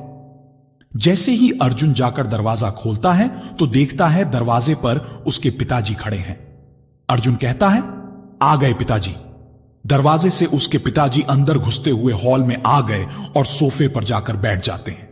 तभी कमला किचन से पानी लेकर आती है और विक्रम को पानी का गिलास देते हुए कहती है, कैसा रहा आज? तो विक्रम कहता है, आज का तो दिन ही बहुत खराब निकला। कमला बीच में ही बोल पड़ी, क्या हुआ जी? आप बड़ी टेंशन में लग रहे हो, कोई बात है क्या? विक्रम कहता है, टेंशन तो है कमला, पर क्या करें? केवल टेंशन लेने से हर समस्या का समाधान तो नहीं हो सकता ना। विक्रम जैसे ही अपनी बात पूरी करता है तो बीच में अर्जुन बोल पड़ता है, पिताजी, आप मां को समझाइए ना कि मां मुझे दूसरे शहर जाने से रोक रही है। मुझे कह रही है कि यहीं रहकर अपनी पढ़ाई पूरी कर लो, दूसरे शहर क्यों जाना है? विक्रम कहता है, तो बेटा इसमें बुरा लगने वाली क्या बात है? तुम्हें आखिरकार दूसरे शहर क्यों जाना है? अर्जुन कहता है, वो पिताजी, इसीलिए कि मुझे जिस यूनिवर्सिटी की पढ़ाई करनी है वह अपने शहर में नहीं है, इसीलिए मैं दूसरे शहर जाना चाहता हूं। विक्रम कहता है, तो अच्छा, आप इसलिए दूसरे शहर जाने की जिद कर रहे हो? तो अर्जुन कहता है, क्या आप दूसरे शहर की यूनिवर्सिटी में मेरा दाखिला करा देंगे पिताजी? तो विक्रम कहता है, क्यों नहीं बेटा, मैं कल जाकर उसी यूनिवर्सिटी में बात करूंगा। इतना कहते ही झट से अर्जुन अपने पिता के गले लग जाता है और कहता है, आप मेरे सबसे अच्छे पिता हैं। विक्रम अपने बेटे के चेहरे पर जो खुशी देखकर अपनी बात भूल गया था, उसे लगा अब अगर उसने अपनी बीमारी के बारे में बताया तो उसके बेटे और पत्नी के चेहरे पर जो खुशी छाई है वह एक पल में गायब हो जाएगी, इसलिए उसने उन्हें बताना सही नहीं समझा। अगले दिन जब विक्रम दूसरे शहर जाने के लिए निकल जाता है और अपने बेटे और पत्नी से विदा लेता है, तब विक्रम दूसरे शहर पहुंच जाता है। उस समय जाने में उसे ज्यादा भी नहीं लगता है। उस यूनिवर्सिटी में जाने के लिए वह जल्दी पहुंच जाता है। जब विक्रम यूनिवर्सिटी के ऑफिस में पहुंचता है तो वहां के प्रिंसिपल से उसे ऐसी बात सुनने को मिलती है जिसे सुनकर विक्रम हैरान रह जाता है। वह खुद से ही कहता है, मुझे अब एक फैसला लेना ही होगा, नहीं तो मेरे बेटे की पढ़ाई नहीं हो पाएगी। क्योंकि विक्रम एक ही बात उसके मन में बार बार आ रही थी। फिर वह खुद से ही बात करता है और कहता है, इस यूनिवर्सिटी में इतनी फीस है कि कहीं कोई इतनी फीस लेता है क्या? बेशक मेरे बेटे को डॉक्टर बनना है, पर इस तरह इतनी ज्यादा फीस देकर नहीं बनाना है। अगर मैंने अपने बेटे का कहीं और एडमिशन करवा दिया तो वह नाराज हो जाएगा और कभी भी दूसरी यूनिवर्सिटी में जाकर उतनी अच्छी तरह पढ़ाई नहीं कर पाएगा। विक्रम यह सोच सोचकर मन ही मन परेशान होने लग जाता है। वह सोचता है, मैंने इतने पैसे से अगर अर्जुन का एडमिशन करवा दिया तो मैं अपना इलाज नहीं कर पाऊंगा, और अब मैं करूं तो करूं क्या? विक्रम यह बात बार बार सोचकर टेंशन लिए जा रहा था, लेकिन वह कोई भी फैसला नहीं ले पा रहा था। एक बार तो विक्रम सोच रहा था कि वह अपना इलाज करवा ले और अर्जुन को कोई और यूनिवर्सिटी में दाखिला दिलवा दे, लेकिन अगले ही पल वह सोचता है, नहीं नहीं, वह एक पिता है और अपनी जान बचाने के चक्कर में वह अपने बेटे के भविष्य को नहीं खराब कर सकता। इसलिए उसने आखिरकार एक फैसला ले ही लिया। विक्रम खुद से कहता है, मैं अपने बेटे के लिए इतना खुदगर्ज कैसे बन सकता हूं? मेरी बीमारी अभी पहली स्टेज में है, तो इसका इलाज बाद में भी करवा सकता हूं। मैं अपने पैसों से पहले अपने बेटे को पढ़ाऊंगा, बाद में देखूंगा जो होता है। इतना कहते ही विक्रम वहां से घर की तरफ निकल जाता है। जैसे ही विक्रम अपने घर पर पहुंचता है तो उसके माथे पर टेंशन की लकीरें वापस आ जाती हैं। वो बार बार वही बातें सोच रहा था जो उसने उस शहर में सुनी थी। विक्रम सोच रहा था कि तभी अर्जुन और कमला दोनों उसके पास आते हैं और आते ही पूछते हैं, क्या बात है, आप कुछ परेशान लग रहे हैं? अर्जुन कहता है, क्या बात है पापा जी, मेरा एडमिशन करवाया है या नहीं? विक्रम कहता है, ऐसी बात नहीं है बेटा, मैं जब वहां गया था तो उन्होंने जो बात कही बस उसी बात को लेकर सोच रहा हूं। अर्जुन कहता है, क्या बात कही पिताजी उन यूनिवर्सिटी वालों ने? आपसे इतना सुनते ही विक्रम वो सारी बातें बता देता है जो यूनिवर्सिटी के प्रिंसिपल ने कही थी। प्रिंसिपल ने यूनिवर्सिटी की फीस बहुत ज्यादा बताई थी और किस तरह उसने कहा था कि फीस जमा होने के बाद ही एडमिशन होगा। विक्रम ने वह सारी बातें बता दी सिवाय एक बात के, वह जो उसको डॉक्टर ने इलाज करवाने के लिए कही थी। अर्जुन कहता है, तो पिताजी आपने क्या फैसला लिया है, अब वो भी बता दीजिए। विक्रम अर्जुन की ओर देखते हुए कहता है, बेटा यही फैसला लिया है मैंने कि तुम पढ़ाई करने उस यूनिवर्सिटी में जा सकते हो। अर्जुन जैसे ही यह बात विक्रम के मुंह से सुनता है तो खुशी से फूला नहीं समाता है। अर्जुन खुश होते हुए विक्रम से कहता है, पापा आप मेरे सबसे अच्छे पापा हो, आप जैसा दुनिया में कोई नहीं है, यू आर द बेस्ट पापा। इतना कहते ही अर्जुन विक्रम के गले लग जाता है। अर्जुन कहता है, तो आपने मेरा एडमिशन करवा दिया पापा? विक्रम अर्जुन के सवाल का जवाब देते हुए कहता है, हां बेटा, मैंने तेरा एडमिशन तो करवा दिया। अब तू कल से ही जा सकता है डॉक्टर बनने की तैयारी करने। अर्जुन विक्रम की बात सुनकर बहुत खुश हो जाता है और अपनी मां से कहता है, देखा मां, पिताजी मेरा एडमिशन करवाकर आ ही गए। अब मैं जल्दी से जाकर अपना सामान तैयार कर लेता हूं। इतना कह अर्जुन वहां से चला जाता है। विक्रम अर्जुन की खुशी देखकर बहुत खुश होता है। खुश होता भी क्यों नहीं, वो उसका पिताजी जो था, और एक पिता अपनी औलाद की खुशी में ही अपनी खुशी देखता है। विक्रम भी आज खुश था। उसने अपना दर्द अपनी पत्नी और बेटे के सामने भूल गया था। विक्रम खुश हो ही रहा था कि तभी उसके चेहरे पर फिर से मायूसी छा जाती है। कमला विक्रम की मायूसी देखकर कहती है, आप कुछ परेशान लग रहे हैं जी, क्या हुआ है? विक्रम झूठी मुस्कान के साथ ना में सिर हिलाते हुए कहता है, नहीं नहीं रे कमला, ऐसी कोई बात नहीं है। वो क्या है, अर्जुन हमसे दूर जा रहा है, इसीलिए उसको लेकर परेशान हो रहा था। कमला विक्रम को दिलासा देते हुए कहती है, आप फिक्र मत कीजिए, कुछ सालों की तो बात है, अर्जुन डॉक्टर बनकर वापस आ जाएगा, आप निश्चिंत हो जाइए। विक्रम कहता है, अब तो निश्चिंत ही होना पड़ेगा। कमला इतना कहते ही विक्रम उस पल से बाहर आ जाता है। इस वक्त वह अपने कमरे के बेड पर लेटा हुआ था। कमला उसके पास बैठी रो रही थी। कमला सारी बात सुनकर कहती है, तो यह बात आपने पहले क्यों नहीं बताई मुझे? विक्रम कहता है, तब मैं तुम्हें यह बात बताकर और दुखी नहीं करना चाहता था। कमला जानता था अगर मैंने अपनी बीमारी के बारे में तुम दोनों को जरा भी बताया होता तो जो खुशी घर में छाई थी वो एकदम से खत्म हो जाती, और मैं ऐसा कभी नहीं चाहता था। कमला रोते हुए कहती है, अजी आपको इलाज करवा लेना चाहिए था, आपने इलाज न करवाकर बहुत बड़ी गलती की है। विक्रम कहता है, इलाज करवाता कैसे? मैंने जो अपने इलाज के लिए पैसे इकट्ठे किए थे। कमला बीच में पूछती है, वो सब? विक्रम एक लंबी आह भरते हुए कहता है, अर्जुन की यूनिवर्सिटी की फीस में लगा दिए थे। विक्रम कहता है, अर्जुन के डॉक्टर बनने के सपने को पूरा करने के लिए मैंने अपना इलाज करवाना सही नहीं समझा। कमला अपने इलाज के लिए जो पैसे इकट्ठे किए उससे उसका दाखिला करवाया और बचे खुचे पैसों को लेकर उसके रहने का किराया और खर्चे में लगा दिए थे। विक्रम अपनी बातें जारी रखते हुए कहता है, कमला उस वक्त डॉक्टर ने भी यही कहा था कि यह कैंसर की पहली स्टेज है, इसमें इलाज होना जरूरी है, नहीं तो बाद में जान को खतरा बढ़ सकता है। अपने चेहरे पर हल्की सी मुस्कान लाते हुए कहता है, और मैंने अपनी जान की परवाह न करते हुए कमला अर्जुन के सपने को बढ़ाने में, जो उसको पूरा करने में अपना पैसा लगा दिया। कमला जब यह बात सुनती है तो वह ज्यादा रोने लगती है। रोती भी कैसे नहीं, उसने एक पिता को अपने बेटे के लिए इतना ज्यादा प्रेम करते देखा था, वो प्रेम जो अक्सर एक पिता अपनी हर औलाद से करता है लेकिन प्रकट नहीं होने देता। आज विक्रम ने भी कुछ ऐसा ही किया था। उसने भी अपने बेटे का सपना पूरा करने के लिए अपने जीवन का मोह छोड़ दिया था। अक्सर पिता होते ही ऐसे हैं, वह अपने बच्चों की जिंदगी बचाने के लिए अपनी जिंदगी को झोंक देते हैं।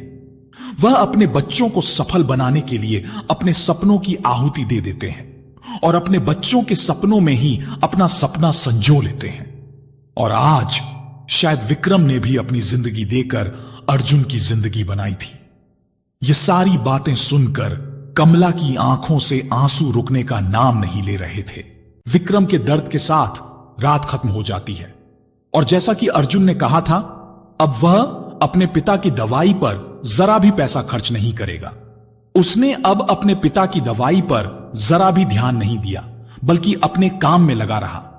पहले अर्जुन पिता से मिलने आ जाया करता था, लेकिन अब उसने उनसे मिलना भी छोड़ दिया था। इस तरफ विक्रम की हालत और खराब होने लगी थी। होती भी कैसे नहीं, आखिरकार एक पिता अपनी औलाद के भरोसे ही अपना जीवन जीता है कि किसी दिन उसकी औलाद उसे बुरे जीवन से सुखद जीवन की तरफ ले जाए। लेकिन विक्रम का आज वह सहारा छूट गया था। उसका बेटा अब बेटा नहीं रहा था। विक्रम ने अपनी जीने की उम्मीद छोड़ दी थी। हां, तो कमला उसका पूरा ख्याल रख रही थी, लेकिन बिना दवाइयों के वह बेचारी कर भी क्या सकती थी। एक दिन समय बीता और उस बात को 2 हफ्ते बीत गए थे। विक्रम अब पहले से ज्यादा बीमार दिखाई दे रहा था, मानो वह अपनी आखिरी सांसें गिन रहा था। कमला भी अब उसे पहले की बची हुई दवाइयां दे रही थी। आखिरकार वो दवाइयां खत्म होने लगी थीं। एक रात को जब विक्रम की तबीयत बहुत ज्यादा खराब होने लगी तो वह ठीक से सांस नहीं ले पा रहा था, मानो उसकी जिंदगी ने उसका साथ छोड़ना शुरू कर दिया था। कमला घबराते हुए विक्रम के पास जाती और कहती, क्या हुआ जी आपको? विक्रम कुछ नहीं कहता और सांस लेने की कोशिश करने लगता। ऐसा लग रहा था कि उसे सांस लेने में तकलीफ हो रही थी। कमला उस टेबल पर पड़ी दवाइयां उठाती है तो देखती है कि दवाइयां खत्म हो चुकी हैं। वह विक्रम को देखते हुए कहती है, आपकी दवाइयां तो खत्म हो चुकी हैं, जल्दी चलिए, आपको अस्पताल ले चलती हूं। विक्रम दर्द भरी आवाज में कहता है, नहीं कमला, रहने दो, अब मैं तुम लोगों पर और बोझ बनकर नहीं रह सकता। मुझे लगता है कमला, मेरा आखिरी समय आ गया है। कमला रोते हुए कहती है, आप ऐसा क्यों बोल रहे हो जी? आपको कुछ नहीं होगा, आप ठीक हो जाओगे। विक्रम दर्द से कराहते हुए कहता है, कमला, मुझसे एक वादा करो। कमला कहती है, कैसा वादा जी? किस वादे को कह रहे हो आप? विक्रम कहता है, यही कि मेरे जाने के बाद तुम सबका ख्याल रखोगी। कमला रोते हुए कहती है, आप ये कैसी बातें कर रहे हैं जी? आप चलिए मेरे साथ हॉस्पिटल। विक्रम कहता है, कमला, अब देर हो चुकी है, अब तुम जो मुझसे वादा करो, जो मैंने कहा है उसे मानना। कमला रोते हुए कहती रहती है, जी आप ये क्या कह रहे हैं? आप चलिए मेरे साथ हॉस्पिटल, चलिए, कोई देर नहीं हुई है। विक्रम दर्द भरी आवाज में कहता है, कमला, अब मेरे जाने का वक्त हो गया है, अब मैं इस बीमारी से और नहीं लड़ सकता हूं। विक्रम अपनी बात जारी रखते हुए कहता है, कमला, तुम मुझसे एक वादा करो कि मेरे जाने के बाद तुम सबका ख्याल रखोगी। कमला रोती रहती है, कुछ नहीं कहती। वह बस विक्रम को देखे जा रही थी। इतना कहते ही कमला अपना हाथ विक्रम के हाथ में रखते हुए कहती है, मैं वादा करती हूं जी, मैं सबका ख्याल रखूंगी। जैसे ही कमला यह वादा करती है, विक्रम की कहने की आवाज बंद हो जाती है। उसकी सांसें थम जाती हैं। उसका शरीर अब ठंडा पड़ने लगता है। जो आंसू विक्रम की आंखों से बाहर निकलने वाले थे, आंखों में थम कर रह गए थे। कमला जब विक्रम को शांत देखती है तो वह उसे हिलाने लग जाती है, लेकिन विक्रम कोई जवाब नहीं देता। विक्रम ने अपना दम छोड़ दिया था। अब कमला को यह पता चला कि विक्रम उसे अकेला छोड़कर जा चुका है, तो कमला बिलक बिलक कर रोने लग जाती है और रोते हुए चीख चीख कर कहती है, नहीं, यह नहीं हो सकता। और धीरे धीरे 5 साल बीत गए। 5 साल बाद कमला, जो अब बूढ़ी हो चुकी थी, उससे ठीक से चला फिरा नहीं जाता था। उसकी आंखों पर बड़े बड़े लेंस वाले चश्मे लगे हुए थे, जिससे पता चलता था कि कमला की आंखें भी कमजोर हो गई थीं। कमला ने इस वक्त विक्रम की तस्वीर हाथ में ले रखी थी। वह तस्वीर को देखकर अपने और विक्रम के बीच बिताए हुए पलों को याद कर रही थी। कमला वो पल याद कर रही थी कि तभी मीना, जो अर्जुन की पत्नी थी, गुस्से में कमला के पास आती है और कहती है, ओ बुढ़िया, क्यों है तुझे? जो काम बोला था वह किया कि नहीं? मीना के बोलने के लहजे से लग रहा था कि वह अपनी सास की कदर करना भूल गई थी।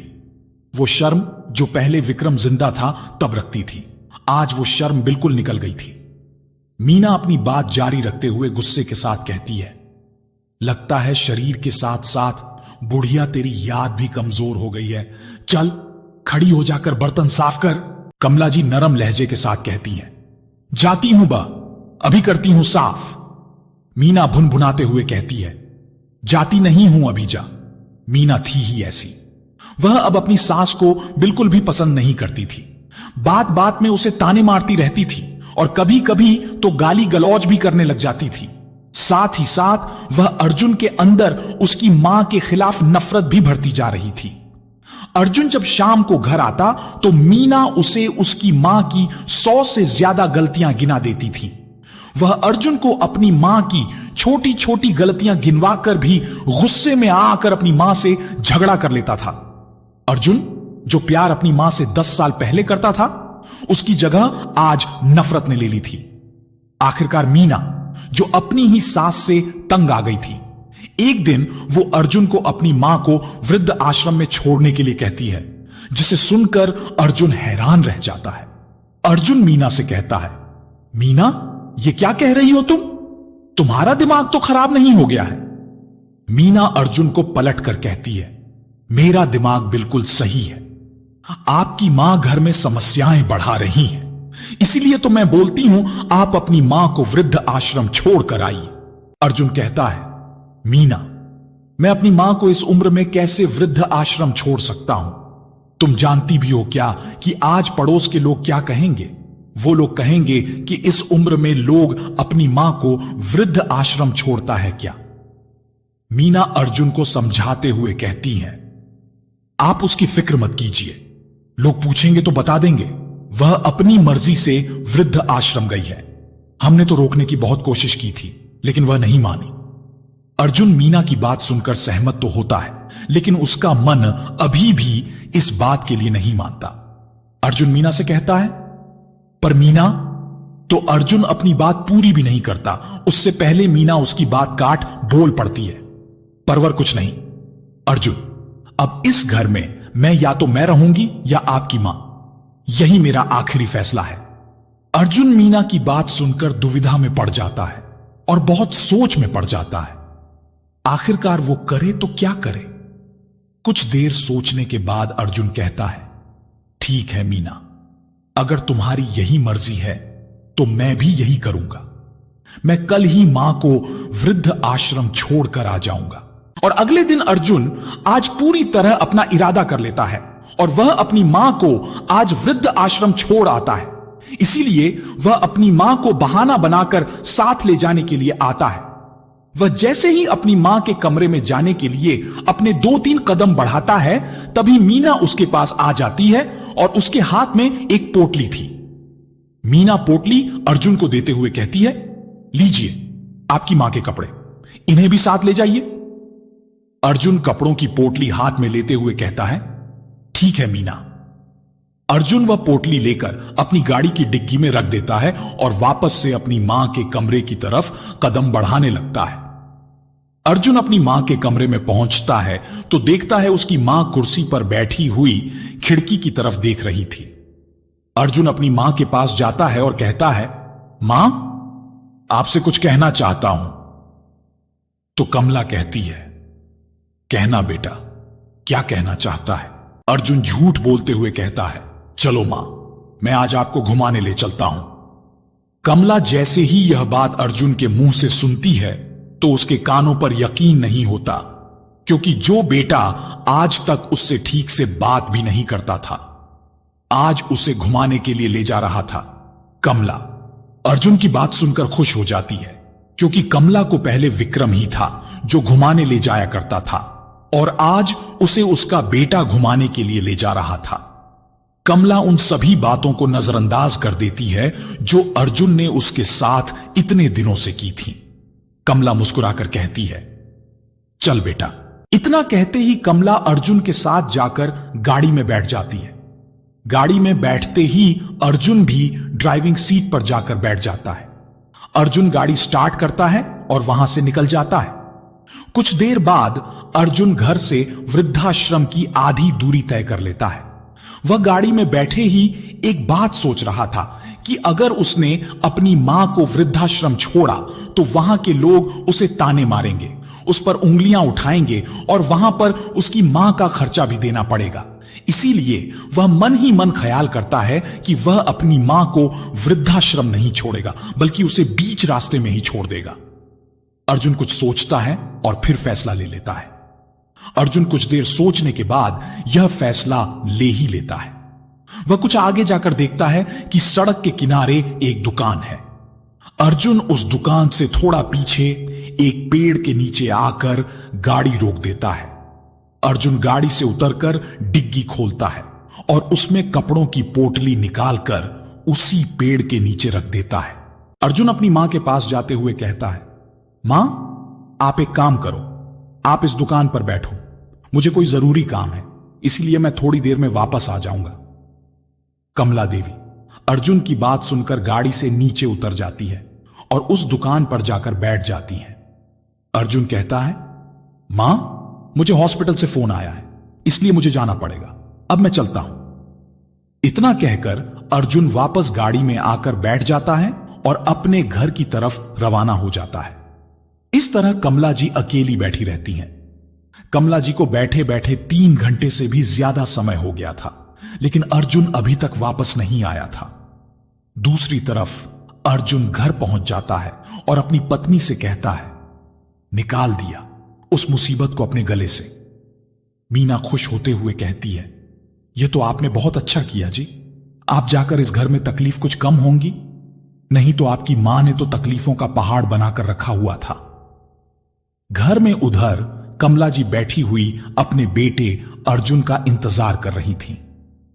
कमला जी खुद से कहती हैं, यह अर्जुन अभी तक क्यों नहीं आया? उसने तो बोला था कि थोड़ी देर में आ जाऊंगा। कमला जी खुद को दिलासा देते हुए कहती हैं, लगता है जरूरी काम में फंस गया होगा। कह के तो गया था कि जरूरी काम हो गया है, इसलिए जा रहा हूं, शायद वहीं फंसा होगा। कमला जी अर्जुन का इंतजार करती रहती हैं, लेकिन अर्जुन का तो कुछ अता पता नहीं था। कमला जी इंतजार करती रहती हैं। दोपहर से रात हो जाती है करते करते इंतजार, लेकिन अर्जुन अभी तक नहीं आया था।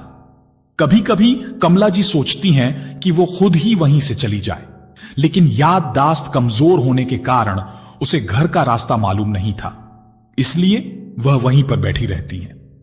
रात हो गई थी और दुकानदार अपनी दुकान बंद कर रहा था। वह कमला जी की तरफ देखते हुए कहता है, बुढ़िया, तू अभी तक यहीं बैठी है, गई नहीं यहां से। कमला जी कहती हैं, बेटा, मेरा बेटा अर्जुन आने वाला है, लेने के लिए उसी का इंतजार कर रही हूं। दुकानदार कहता है, क्या कहा? बेटा आने वाला है? अच्छा, तेरा बेटा कब तक आने के लिए कहकर गया था? कमला जी कहती हैं, थोड़ी देर कहकर गया था बेटा। दुकानदार कहता है, क्या कहा?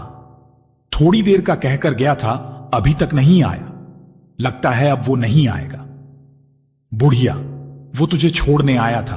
अक्सर लोग यही अपने मां बाप को छोड़कर चले जाते हैं, क्योंकि यह सड़क सुनसान है और यहां पर कोई किसी पर कुछ नहीं कर सकता। अब मान भी ले, तेरा बेटा भी तुझसे तंग आ गया होगा, इसलिए तो थोड़ी देर कहकर गया है, अब तक नहीं आया। कमला जी कहती हैं, नहीं नहीं बेटा, मेरा बेटा जरूर आएगा, वह ऐसा नहीं है, बस आता ही होगा। दुकानदार कहता है, तेरा बेटा अब नहीं आने वाला, और तू कहती है कि वह आ जाएगा। उसे अब तेरी जरूरत नहीं है बुढ़िया माई, इसीलिए वह तुझे छोड़कर चला गया। अब मेरी बात मान, यहां से चली जा, नहीं तो यहां के जंगली कुत्ते खा जाएंगे। तुझे समझ गई ना?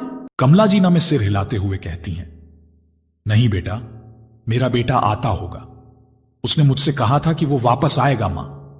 दुकानदार कहता है, मेरा तो काम तुझे समझाना था बुढ़िया माई, लेकिन तेरी यही इच्छा है तो इंतजार करती रह। मैं तो चलता हूं, मेरे सोने का समय हो गया है। इतना कहते ही दुकानदार दुकान बंद करके वहां से चला जाता है। कमला जी कुछ देर इंतजार करती हैं और उस तरफ देखने लग जाती हैं जहां उसका बेटा अर्जुन गाड़ी लेकर गया था। वह वहां देखते हैं तो उसे पता चलता है कि जिस पेड़ के नीचे अर्जुन ने गाड़ी रोकी थी, वहां पर एक पोटली पड़ी हुई थी। कमला जी सोचते हुए कहती हैं, अरे यह तो वही पोटली है जो अर्जुन ने गाड़ी की डिग्गी से उतारी थी। मैंने खुद देखा था गाड़ी की साइड वाले शीशे से। कमला जब उस पोटली के पास जाकर देखती हैं तो उसे दिखाई देता है कि उस पोटली में उसके कपड़े पड़े हुए थे, साथ ही उसके पति विक्रम की फोटो भी थी। कमला जब उस पोटली को देखती हैं तो उसे पूरा भरोसा हो जाता है कि यह दुकानदार बिल्कुल सही कह रहा था, उसका बेटा उसे छोड़ने नहीं आया था। कमला जी पोटली से विक्रम की फोटो अपने हाथ में लेकर रोती हुई कहती हैं, ए जी देखिए ना, यह क्या हो गया? अर्जुन मुझे यहां अकेला छोड़कर चला गया। आप कहां चले गए मुझे अकेला छोड़कर? देखिए ना, कितनी रात हो गई है यहां, आसपास भी कोई नहीं है, मैं किससे मदद मांगू? मैं जाऊं तो कहां जाऊं जी? इतना कहते ही कमला जी जोर जोर से रोने लग जाती हैं। वह रो ही रही थी, तभी उसके आसपास 4-5 जंगली कुत्ते आने लगते हैं। कमला जी उन्हें देखकर घबराने लग जाती हैं और घबराते हुए कहती हैं, अरे ये कुत्ते तो मेरी तरफ बढ़ रहे हैं। इतना कहते ही कमला जी दूर से उन्हें भगाने लगती हैं और उन्हें छू छू करके दूर करती हैं, और वो कुत्ते अभी भी उसके पास कदम बढ़ाए जा रहे थे। उनमें से एक कुत्ता कमला जी पर हमला करता है, जिससे कमला जी के हाथ पर खर्च के निशान आ जाते हैं, जिससे खून बहने लगता है और कमला जी जोर से चिल्लाती हैं, बेटा। इतना कहते ही कमला जी वहीं पर बेहोश हो जाती हैं और रात खत्म हो जाती है। अगली सुबह कमला जी को होश आता है तो वह उठकर देखती हैं कि उसके हाथ से खून निकलना बंद हो गया था। उसकी जगह खून का थक्का जम गया था। कमला जी के हाथ में अभी दर्द हो रहा था। कमला जी कराते हुए उठ जाती हैं और कहती हैं, अर्जुन, अर्जुन। जब वह अपने आसपास देखती है तो उसके आसपास कोई नहीं था, तो उसका बेटा अर्जुन और ना ही उसका घर। वह बहुत ही उदास हो जाती है। कमला जी यह देखकर कहती हैं, हे भगवान। वह भगवान को पुकारते हुए कहती हैं, हे भगवान, मैंने क्या गलती की थी? आज मुझे आपने दर दर की ठोकरें खाने के लिए इस हालत में छोड़ दिया। भगवान, आपसे विनती करती हूं कि मुझे इस हालत में छोड़ने से अच्छा होता आप मुझे अपने पास बुला लेते। इतना कहकर कमला जी जोर जोर से रोने लग जाती हैं और रोते रोते पर बैठी रहती हैं। दूसरी तरफ अपने घर अर्जुन अपने कमरे में कोई फाइल ढूंढ रहा था। वह फाइल ढूंढते हुए अपनी अलमारी खोलता है तो उसे वहां एक डायरी मिलती है। वह उस डायरी को देखता है तो हैरान रह जाता है। डायरी से पता चलता है कि वह डायरी अर्जुन के पिता विक्रम की थी। जब वह उस डायरी को पढ़ता है तो उसे पता चलता है कि उसके पिता जब शरण स्थल में नौकरी करते थे तब लिखा करते थे। डायरी पढ़ते हुए अर्जुन देखता है कि क्या लिखा है। उसमें लिखा था, 30 नवंबर 1996। आज का दिन कुछ अलग ही हाल बयान कर रहा है। प्रकृति में जैसे अलग ही उमंग छाई हो। ऐसे लम्हों में कौन नहीं जीना चाहेगा। मेरा दिन ही मेरा हाल बयां करता है कि आज मेरा मंड कैसा रहेगा। लेकिन ना जाने एक अलग सी खामोशी मेरे जहन में रहकर एक अलग बेचैनी पैदा कर रही है। मैं जब इस बेचैनी का पता लगाता हूं तो मुझे पता चलता है कि मेरी इस बेचैनी का कारण कोई और नहीं बल्कि मेरी पत्नी कमला है। यूं तो वह हमेशा हंसी खुशी के साथ रहती है। कभी कभी अगर मायूस हो जाती है तो उसे अपने साथ शरण स्थल में ले आता हूं, जिससे उसका मन लगा रहे। आज मैं कमला की मायूस कम करने के लिए शरण स्थल लेकर आया था, लेकिन उसकी मायूस उसकी सौतन की तरह उसका पीछा ही नहीं छोड़ रही थी। मैंने कमला से पूछा, क्या बात है कमला, तुम कुछ परेशान लग रही हो। क्या आज तुम्हारा मन नहीं लग रहा यहां? कमला मायूस होकर कहती है, ऐसी कोई बात नहीं है जी, लेकिन एक बात मुझे अंदर से खाई जा रही है। विक्रम झट से पूछता है, क्या बात? कमला, कौन सी बात जो तुम्हें इतनी टेंशन दे रही है, जो अंदर ही अंदर खाई जा रही है? कमला विक्रम की तरफ देखते हुए कहती है, वह बात यह है जी, हमारी शादी को कितने साल हो गए हैं, लेकिन हमारे घर कोई संतान नहीं है। कमला बहुत ही नरम लहजे के साथ अपनी बात जारी रखते हुए कहती है, पता नहीं जी, भगवान ने हमें किस जन्म की सजा दे रहा है कि अभी हमारे कोई संतान नहीं हुई है। विक्रम कमला को दिलासा देते हुए कहता है, तुम ऐसा मत कहो कमला, देखना भगवान एक दिन हमारी जरूर सुनेगा। कमला विक्रम की आंखों में देखते हुए कहती है, नहीं जी, इन सब में मेरा ही दोष है, मैं ही आपको कोई संतान नहीं दे पाई। विक्रम कमला को कहता है, नहीं कमला, इसमें तुम्हारा कोई दोष नहीं है, यह तो विधि का विधान है, सब उसके अनुसार होता है। हम तो बस इतना कर सकते हैं कि जो चल रहा है उसे चलने दें। कमला कहती है, ए जी, आपको अब भी भरोसा है कि हमारे कोई संतान होगी? विक्रम कमला को समझाते हुए कहता है, देखो कमला, तुम बस भगवान पर भरोसा रखो, वह सब ठीक कर देंगे। इतना कहते ही कमला भी विक्रम की बात मान लेती है। जब वह घर पर होती है तो अपनी सहेलियों से पता करती है कि संतान प्राप्त करने के लिए कौन से व्रत करने चाहिए और कौन सी विधियां करनी चाहिए। विक्रम आगे अपनी डायरी में लिखते हुए कहता है, मेरी पत्नी को जब भी सुबह सुबह में देखता था तो कुछ न कुछ धार्मिक क्रिया करती हुई मिलती थी। वह संतान प्राप्ति के लिए हर शुक्रवार को संतोषी माता का व्रत रखती थी। घर में कभी कोई पूजा पाठ करवाती तो कभी कभी घर में लड़की को खाना खिलाती। उसने संतान प्राप्ति के लिए जितने व्रत और विधियां करनी थी वे सभी कर दी थी। मैं भी कमला को देखकर अचंभित रहता था। वह इतना सब कैसे कर सकती थी? मुझे हैरानी उस दिन हुई जब कमला को अचानक से उल्टियां आने लगी। उसे जल्द से जल्द हॉस्पिटल लेकर गया।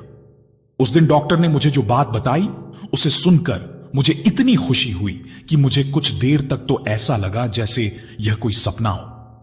लेकिन जब कमला के चेहरे पर खुशी देखी तो ऐसा लगा यह सपना नहीं, हकीकत थी। मुझे कभी कभी ऐसा लगता है कि संतान के लिए कमला ने अपनी जिंदगी में कई बलिदान दिए थे, जिस कारण उसको यह फल मिला। कमला ने तो बेटे को जन्म देकर अपने किए हुए बलिदान पूरे किए थे, लेकिन अब मेरी बारी थी। एक दिन जब अर्जुन की स्कूल की पढ़ाई पूरी हुई थी, उस वक्त मेरी तबीयत अचानक खराब हो गई थी। जब मैंने जांच करवाई तो पता चला मुझे कैंसर है। मेरा मित्र आकाश एक अच्छा डॉक्टर था। उसने कहा था कि यह कैंसर की पहली स्टेज है। अगर इसमें इलाज हो गया तो कैंसर ठीक हो सकता है, नहीं तो जान जाने का खतरा बढ़ सकता है। उस वक्त अर्जुन बड़ी यूनिवर्सिटी में जाने की जिद करने लगा था, जिसके लिए काफी पैसा चाहिए था। इसीलिए मैंने पैसे इकट्ठा करना शुरू कर दिए और करते करते इतना पैसा इकट्ठे हुए कि सिर्फ एक ही काम हो सकता था, या तो अपना इलाज करवा सकता था या फिर अपने बेटे की यूनिवर्सिटी की फीस भर सकता था। मैंने कमला की तरह ही अपने बेटे के लिए बलिदान देना सही समझा, इसलिए मैंने अपना इलाज करवाना सही नहीं समझा और अपने बेटे के कॉलेज की फीस भर दी और मेरा काम खत्म हो गया। मैं अर्जुन को नौकरी लगकर देखकर बहुत खुश हुआ, क्योंकि मेरा सपना साकार हो गया था। अर्जुन मेरी जिंदगी का सहारा बनने वाला था। उस कुल्ली ने सही कहा था जो मुझे उस वक्त शहर में मिला था कि आपका बेटा भी आपकी तरह सर्वगुण संपन्न होगा। इस तरह कहते ही अर्जुन उस डायरी को पूरा पढ़ लेता है। अर्जुन को अपने और कुल्ली के बीच की वह बात याद आने लगती है जब उस कुल्ली ने कहा था, आजकल के बेटे को पता नहीं क्या हो गया है, जब देखो बस अपने माता पिता को छोड़ना चाहते हैं। अर्जुन जब उस डायरी को पढ़ता है तो उसका दिल जो पहले पत्थर का बन चुका था, अब वह बर्फ की तरह पिघलने लग गया था। वह अपने माता पिता के किए गए बलिदानों को देखकर मन ही मन रोने लगा।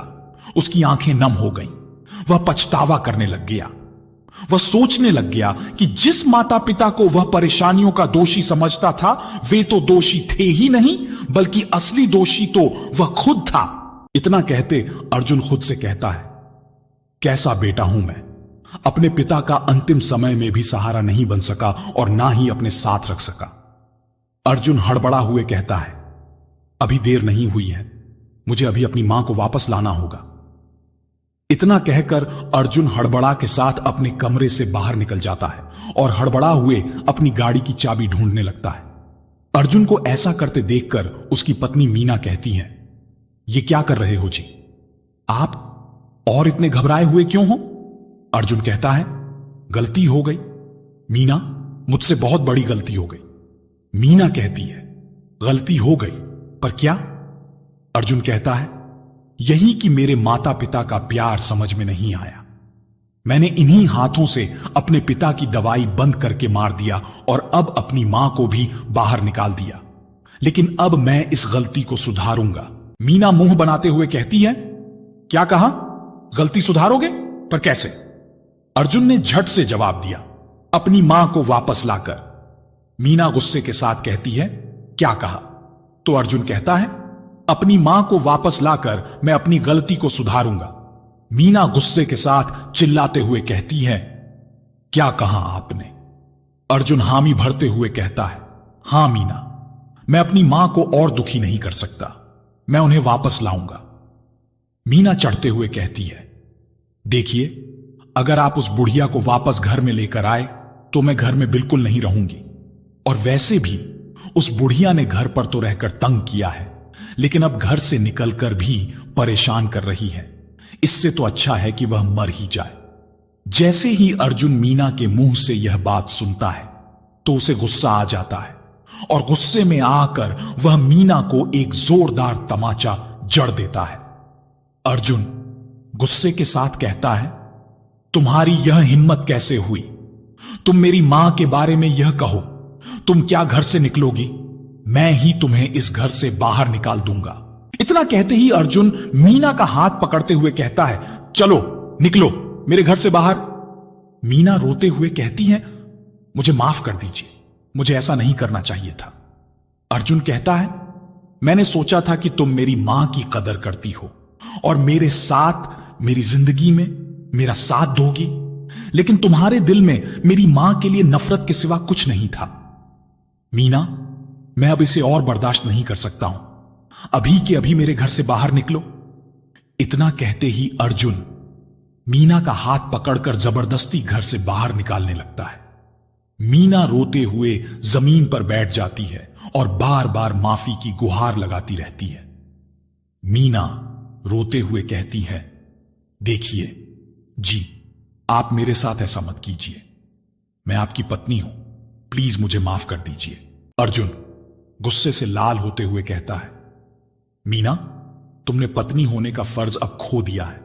अब तुम वो औरत हो जिसे किसी की कदर करना नहीं आता। मीना दोबारा कहती है, मुझे माफ कर दीजिए, मैं आमा जी को कुछ नहीं कहूंगी, उनका हर वक्त ख्याल रखूंगी, प्लीज मुझे माफ कर दीजिए। जब अर्जुन को मीना की यह करुणा पुकार सुनाई देती है तो वह रुक जाता है और मीना को देखते रहता है। मीना अपनी बात पूरी करते हुए कहती है, मैं अब कभी आपकी मां को आपसे दूर नहीं करूंगी, हमेशा उनकी सेवा करूंगी।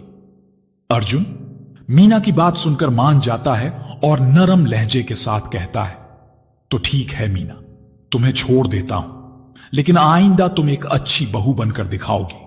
याद रखना, अब मेरी मां नहीं बल्कि वह तुम्हारी भी मां है, इसलिए हमेशा उसका सम्मान करना। मैं जा रहा हूं अपनी मां को लाने। इतना कहते अर्जुन अपनी गाड़ी की चाबी उठाता है और गाड़ी लेकर वहां से चला जाता है। वह बड़ी स्पीड से गाड़ी चला रहा था। ऐसा लग रहा था कि वह आज अपनी मां से मिलकर ही रहेगा। उसकी आंखों से लगातार आंसू टपक रहे थे। वह बार बार उन्हीं पलों को याद कर रहा था जो उसके पिता की डायरी में लिखे हुए थे। अर्जुन खुद से कहता है, मुझे माफ कर दीजिएगा पिताजी, मैं आप दोनों को समझ ही नहीं पाया। इतना कहते ही अर्जुन गाड़ी चलाते हुए एक सिग्नल के पास आकर रुक जाता है जहां काफी ट्रैफिक जाम था। अर्जुन कहता है, यह क्या? यहां तो ट्रैफिक बहुत है, मुझे बहुत जल्दी से यहां से निकलना है। इतना कहते अर्जुन अपनी गाड़ी को एक तरफ लगाता है और पैदल उस तरफ भागते हुए कदम बढ़ाने लगता है। अर्जुन को भागते हुए काफी समय हो गया था। उसको थकान महसूस होने लगी थी, लेकिन वह रुकने का नाम नहीं ले रहा था। लेता भी कैसे? आखिरकार इंसान तब भागता है जब उसका सब कुछ छीनने वाला होता है और वह उसे बचाने की कोशिश करता है। अर्जुन भागते हुए एक चौराहे को पार कर रहा था कि तभी उसको एक एम्बुलेंस के साथ टक्कर हो जाती है, जिससे वह एक तरफ आकर गिर जाता है और वापस से खड़ा होता है जैसे उसे कोई फर्क ही ना पड़ा हो। अर्जुन वापस भागने लगता है और भागते भागते उस दुकान पर पहुंच जाता है जहां आखिरी वक्त उसने अपनी मां को छोड़ा था। जब वह दुकान पर पहुंचता है तो देखता है वहां उसकी मां नहीं थी। तभी वह दुकानदार के पास जाकर कहता है, सुनो भैया, तुमने यहां किसी बूढ़ी औरत को देखा है क्या?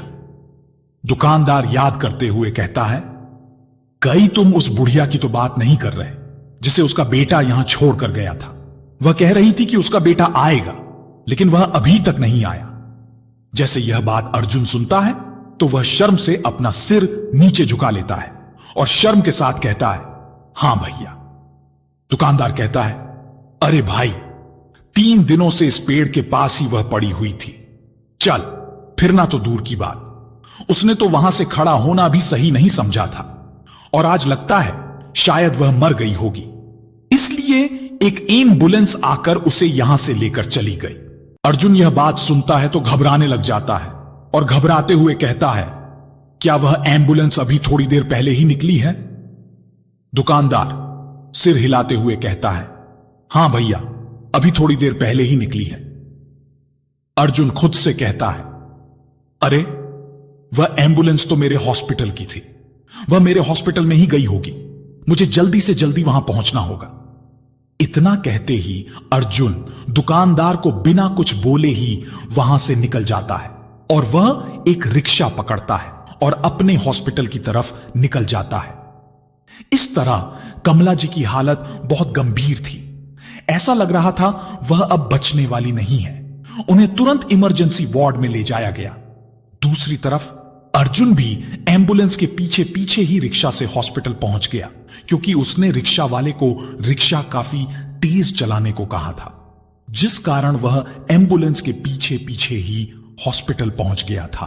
अर्जुन लड़खड़ाते हुए अंदर की तरफ भागने लगता है। उसकी एम्बुलेंस के साथ टक्कर हुई थी, जिस कारण उसके हाथ, पैर और माथे पर चोट के निशान थे, जिनसे अब खून निकलने लगा था। लेकिन वह फिर भी अपनी मां को बचाने के लिए इन घावों को नजरअंदाज किए जा रहा था। जब नर्स अर्जुन को इस हालत में देखती है तो वह हैरान रह जाती है और हैरानी के साथ कहती है, सर, यह आपको चोट कैसे लगी? रुकिए, मैं आपकी पट्टी कर देती हूं। अर्जुन उसे मना कर देता है और इमरजेंसी रूम में जाकर, जहां उसकी मां अपनी जिंदगी की आखिरी सांसें गिन रही थी, वहां जाने लगता है। अर्जुन जब इमरजेंसी रूम में पहुंचा तो उसने देखा कि उसकी मां को ग्लूकोज की बोतल लगा रखी थी। अर्जुन को जब इस हालत में बाकी के डॉक्टर देखते हैं तो वे हैरान रह जाते हैं। वह डॉक्टर अर्जुन से पूछते हैं, सर, यह कैसे हुआ? तो अर्जुन मायूसी के साथ कहता है, सर, यह बहुत लंबी कहानी है, बाद में बताऊंगा। इतना कहते ही अर्जुन अपनी मां के पास जाता है और हैरान रह जाता है। वह देखता है कि उसकी मां का शरीर किसी बेजान पेड़ की तरह सूख गया था, जिसे देखकर उसकी आंखों में बड़े बड़े आंसू बहने लग जाते हैं। अर्जुन जब अपनी मां के हाथ की नब्ज चेक करता है तो हैरान रह जाता है। उसे पता चलता है कि उसकी मां की नब्ज धीरे धीरे चल रही थी। अर्जुन हड़बड़ाहट में कहता है, जल्दी इनका ट्रीटमेंट शुरू करो, इन्हें कुछ नहीं होना चाहिए। अर्जुन को इतना हड़बड़ाता हुआ देखकर डॉक्टर पूछते हैं, सर, आप इतना परेशान क्यों हैं? अर्जुन मायूस चेहरे के साथ कहता है, यह मेरी मां है। डॉक्टर यह सुनकर हैरान रह जाते हैं और हैरानी के साथ कहते हैं, यह आपकी मां है और यह इस हालत में कैसे? अर्जुन रोते हुए कहता है, यह सब मेरी गलती है, मेरी ही गलती की वजह से मेरी मां की आज यह हालत हुई है। डॉक्टर पूछते हैं, आपकी वजह से हुई है? आपने कौन सी गलती कर दी? अर्जुन इतना कहते ही डॉक्टर को मां के घर से निकालने से लेकर किस तरह उसे उसकी मां के बारे में पता चला, तब तक सारी बात बता देता है।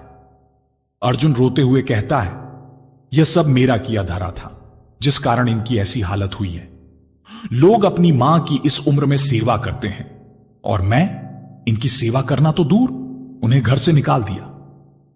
डॉक्टर अर्जुन को इस तरह रोते हुए देखते हैं तो नरम लहजे के साथ कहते हैं, सर, इसमें आपकी कोई गलती नहीं है। आदमी को कुछ चीजों की अहमियत पास होने पर समझ नहीं आती, लेकिन जब वह दूर जाती है तब समझ आती है। और आज आपको भी आपकी मां की अहमियत समझ आ गई है। इतना कहते ही डॉक्टर तुरंत कमला जी का ट्रीटमेंट शुरू कर देते हैं। कुछ ही घंटे बाद कमला जी की हालत में सुधार आ जाता है। तब उन्हें आईसीयू में भर्ती कर दिया जाता है। अर्जुन दिन रात कमला जी के पास बैठा रहा। उसके मन में एक बार भी घर जाने का ख्याल नहीं आया। रात भी वह अपनी मां के पास ही रहा। घर जाने का ख्याल आता भी कैसे, जब आपकी सबसे प्यारी चीज आपसे बिछड़ने वाली होती है। आप उसे अपनों से दूर जाने के लिए ही रोकते हैं, और आज अर्जुन अपनी मां को खुद से दूर होने से रोक रहा था। अगले दिन जब कमला जी को होश आता है तो अर्जुन देखता है कि उसकी मां की हालत में सुधार है। वह अपनी मां के हाथ को पकड़ते हुए कहता है, मां, मुझे माफ कर दो, मैं आपको बिल्कुल भूल गया था। अब मैं आपको खुद से कभी दूर नहीं करूंगा। मां, एक बार तो आंखें खोलो। इतना कहते ही अर्जुन रोने लग जाता है। कमला जी, अर्जुन को रोते हुए देखकर धीरे धीरे अपनी आंखें खोलती हैं। ऐसा लग रहा था कि कमला जी अर्जुन को देखने के लिए ही आंखें खोली थीं। खोलती भी क्यों नहीं, क्योंकि जब से अर्जुन ने उन्हें छोड़ा था तब से उसने अर्जुन को देखने के सिवाय किसी को देखा तक नहीं था। और एक मां हमेशा अपने बेटे को देखने के लिए सब कुछ कर गुजर जाती है, लेकिन उसे अपना बेटा बहुत प्यारा होता है। जब वह अर्जुन को अपने सामने देखती है तो उसकी आंखों में भी आंसू आ जाते हैं। कमला जी दर्द भरी आवाज में धीरे से कहती हैं, आ गया बेटा, मैं तेरा ही इंतजार कर रही थी। मुझे पता था तू वापस जरूर आएगा, इसलिए मैं वहीं बैठी रही तेरे इंतजार में। अर्जुन कहता है, मां मुझे माफ कर दो, मुझे आपको समझने में देर लगी। अब मैं कभी आपको खुद से दूर नहीं करूंगा। मां मैं मरते दम तक आपका साथ निभाऊंगा, बस आप हमें छोड़कर चली मत जाना। कमला जी नरम लहजे में कहती हैं, जाती भी कैसे बेटा, मैंने तेरे पिता से वादा किया था कि अपने आखिरी दम तक ख्याल रखने का, तो कैसे जाती मैं तुझे छोड़ के। इस तरह अर्जुन और कमला का वापस मिलन होता है। कमला जी के चेहरे पर वैसी खुशी छाई थी जैसे अर्जुन के जन्म के समय हुई थी। कुछ दिनों के बाद कमला जी को हॉस्पिटल से छुट्टी मिल जाती है। कमला जी वापस से ठीक हो जाती हैं। कमला जी घर पहुंचती हैं तो मीना को भी एहसास हो जाता है कि उसने अर्जुन की मां के साथ बहुत गलत किया था, इसलिए वह भी अपनी मां की तरह उनकी सेवा में लग जाती है। कमला जी के जीवन से जो खुशियां उजड़ी थीं, अब वह वापस आ गई थीं, लेकिन कमी रह गई थी तो विक्रम की। लेकिन हमारी नियति में यही लिखा है, कुछ पाने के लिए कुछ खोना पड़ता है। वही जी ने विक्रम को तो खो दिया, लेकिन अपना परिवार उन्होंने वापस पा लिया। प्यारे साथियों, यह कहानी हमें सिखाती है कि माता पिता का प्यार और उनके बलिदान का कोई मूल्य नहीं होता और उनकी कद्र करना हमारी जिम्मेदारी है। कमला जी और विक्रम ने अपने जीवन में अपने बेटे अर्जुन के लिए कई त्याग और बलिदान किए। उन्होंने अपनी इच्छाओं और सुखों को पीछे रखते हुए अपने बेटे के भविष्य के लिए कठिन फैसले लिए। इसी वजह से अर्जुन ने अपनी मां और पिता के प्यार की वास्तविक अहमियत को समझा। प्यारे साथियों, तो कैसी लगी आपको हमारी यह कहानी? अगर कहानी अच्छी लगी हो तो कमेंट बॉक्स में जरूर बताएं। तो आज के लिए बस इतना ही। मिलते हैं अगली वीडियो में एक और नई कहानी के साथ। तब तक के लिए खुश रहें, अपना और अपनों का ख्याल रखें। जय श्री राधे कृष्ण।